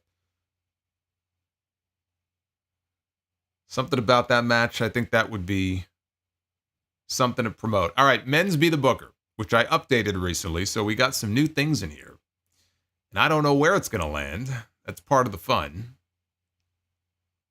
Shout out to Spider Sense. Nick Nemeth, not AEW affiliated, also praised the Learning Tree. Good. Well, hey. Not everybody that you like or respect necessarily has a good sense of taste. So. And they're all friends of Jericho. So again, I would expect nothing different. They've all worked with him. They're all friendly with him. They're not going to turn around and talk about how fucking insufferable it is. Especially when you have it 4 times on one show. All right, we begin with, oh boy. This is a hell of a way to kick off the main event here of Be the Booker. But we've got Muffin Man Phil. Just look at the look that he is giving Tony Khan. If a picture could talk, oh, the things that this image could speak to us. Look at this. So here we go.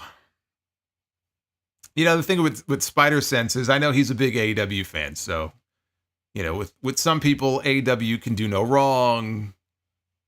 Tony Khan is infallible. He's great. Everything he does is fantastic. Everything Jericho does is fantastic. It's great. It's wonderful. You know, okay. Just smile and say okay, and then just move on with your day. So we've got the Muffin Man, and he's going to be getting into the ring. We need a drum roll for this.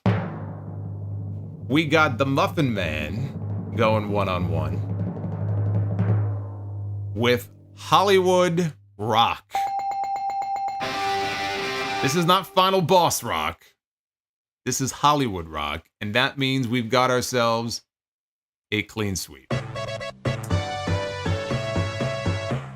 CM Punk and The Rock, I mean, we've seen it before, just not this version of The Rock. But we actually we got Rock and Punk twice, actually. Back-to-back pay-per-views, CM Punk did the job for The Rock. But it's good to get a clean sweep. I feel like we haven't gotten one in a few weeks. So that was good. It was good to get that out there. Now we just got to do that for the rest of the week. We got Wednesday, we got Friday. Got to try to pull it off there too. All right, we got Cameron Spencer. Cameron Spencer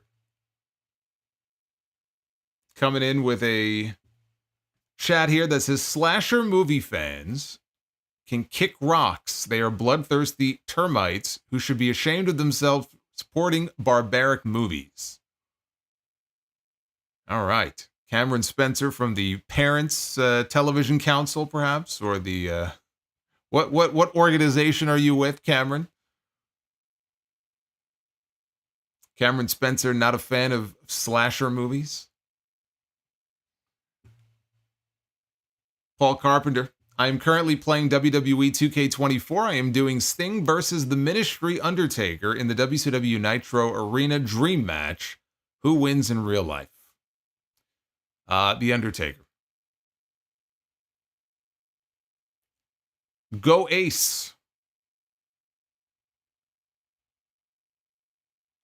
Learning Tree Super Chat now, but no, it's Mariah one. Oh, a Mariah. You want a Mariah May one? Well, yeah, there's no Mariah May one. Sorry, I mean, can't win them all. Justin G, investing in this Be the Booker card, right? Right?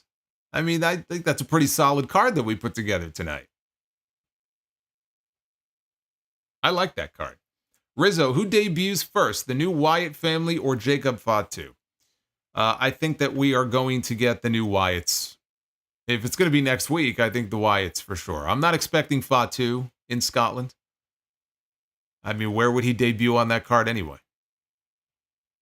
So, we'll get the Wyatts first. Dark Effect. We need to convince JD to do Be the Booker on Tuesday. You can't. I have it copyrighted.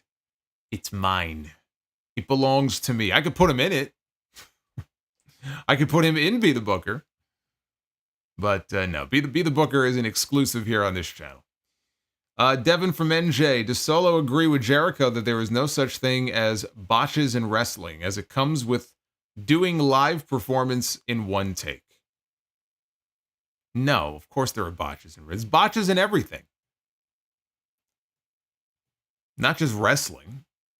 People botch. They fuck up. It's how you respond to it. It's how you react to it. You know who says that? People who botch. People who botch say, there's no such thing as a botch.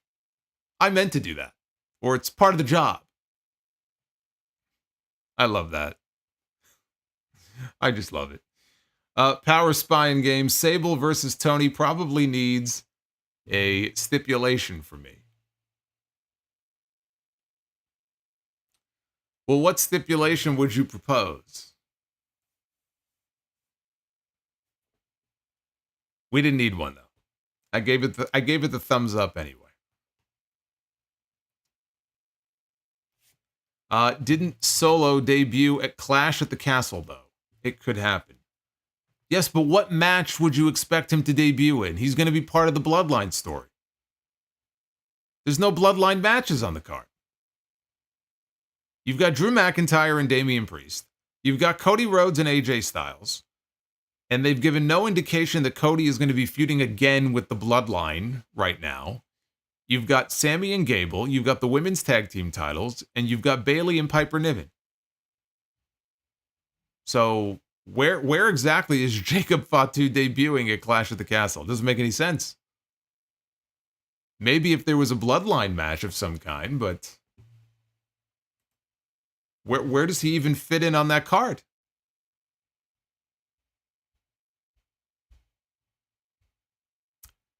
Bret Hart, channel member for 27 months. You once booked Bret versus JD from New York on Be the Book. I did, but I took him out. I took some people out like last year, so he hasn't been in there for a while.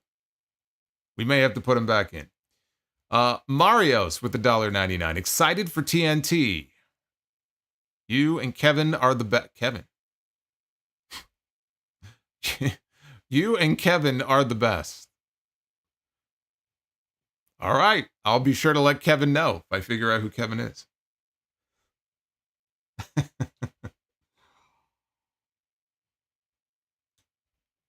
I'm confused. But Marios, thank you. Yes, I will be live tomorrow night, Tuesday night, 8:30 Eastern, over on JD's channel. Tuesday Night Titans. We've got much to discuss. So we will have some fun with that. And the next time I am live with you here on this channel will be Wednesday night for the Dynamite recap. And then, of course, Friday night after SmackDown. No live review for Clash at the Castle this Saturday because I will not be here. I double booked myself that day. I have a commitment. I have some other place to be. So unless I let you know otherwise, I'll likely just cover the show on the podcast next Sunday. And whatever I cover on there, we can upload that to the channel maybe next Sunday night. But I'll keep you guys posted on Twitter about that. At Solomonster, you can follow me on there, on X. And again, if you are a channel member, make sure you check out that Battleground review. It went up yesterday. It's about 26 minutes. If you are not a channel member, now would be a good time to consider becoming one. And thank you to everybody who gifted memberships tonight as well. That is very cool. I appreciate that. So, fun review. I had more fun doing this than watching Raw. It's funny how that works. Be well. Stay safe. I will see you live for TNT tomorrow night. And the Dynamite recap coming up on Wednesday. Rest in peace, Ricochet. We hardly knew ye. I'll see you guys on Wednesday.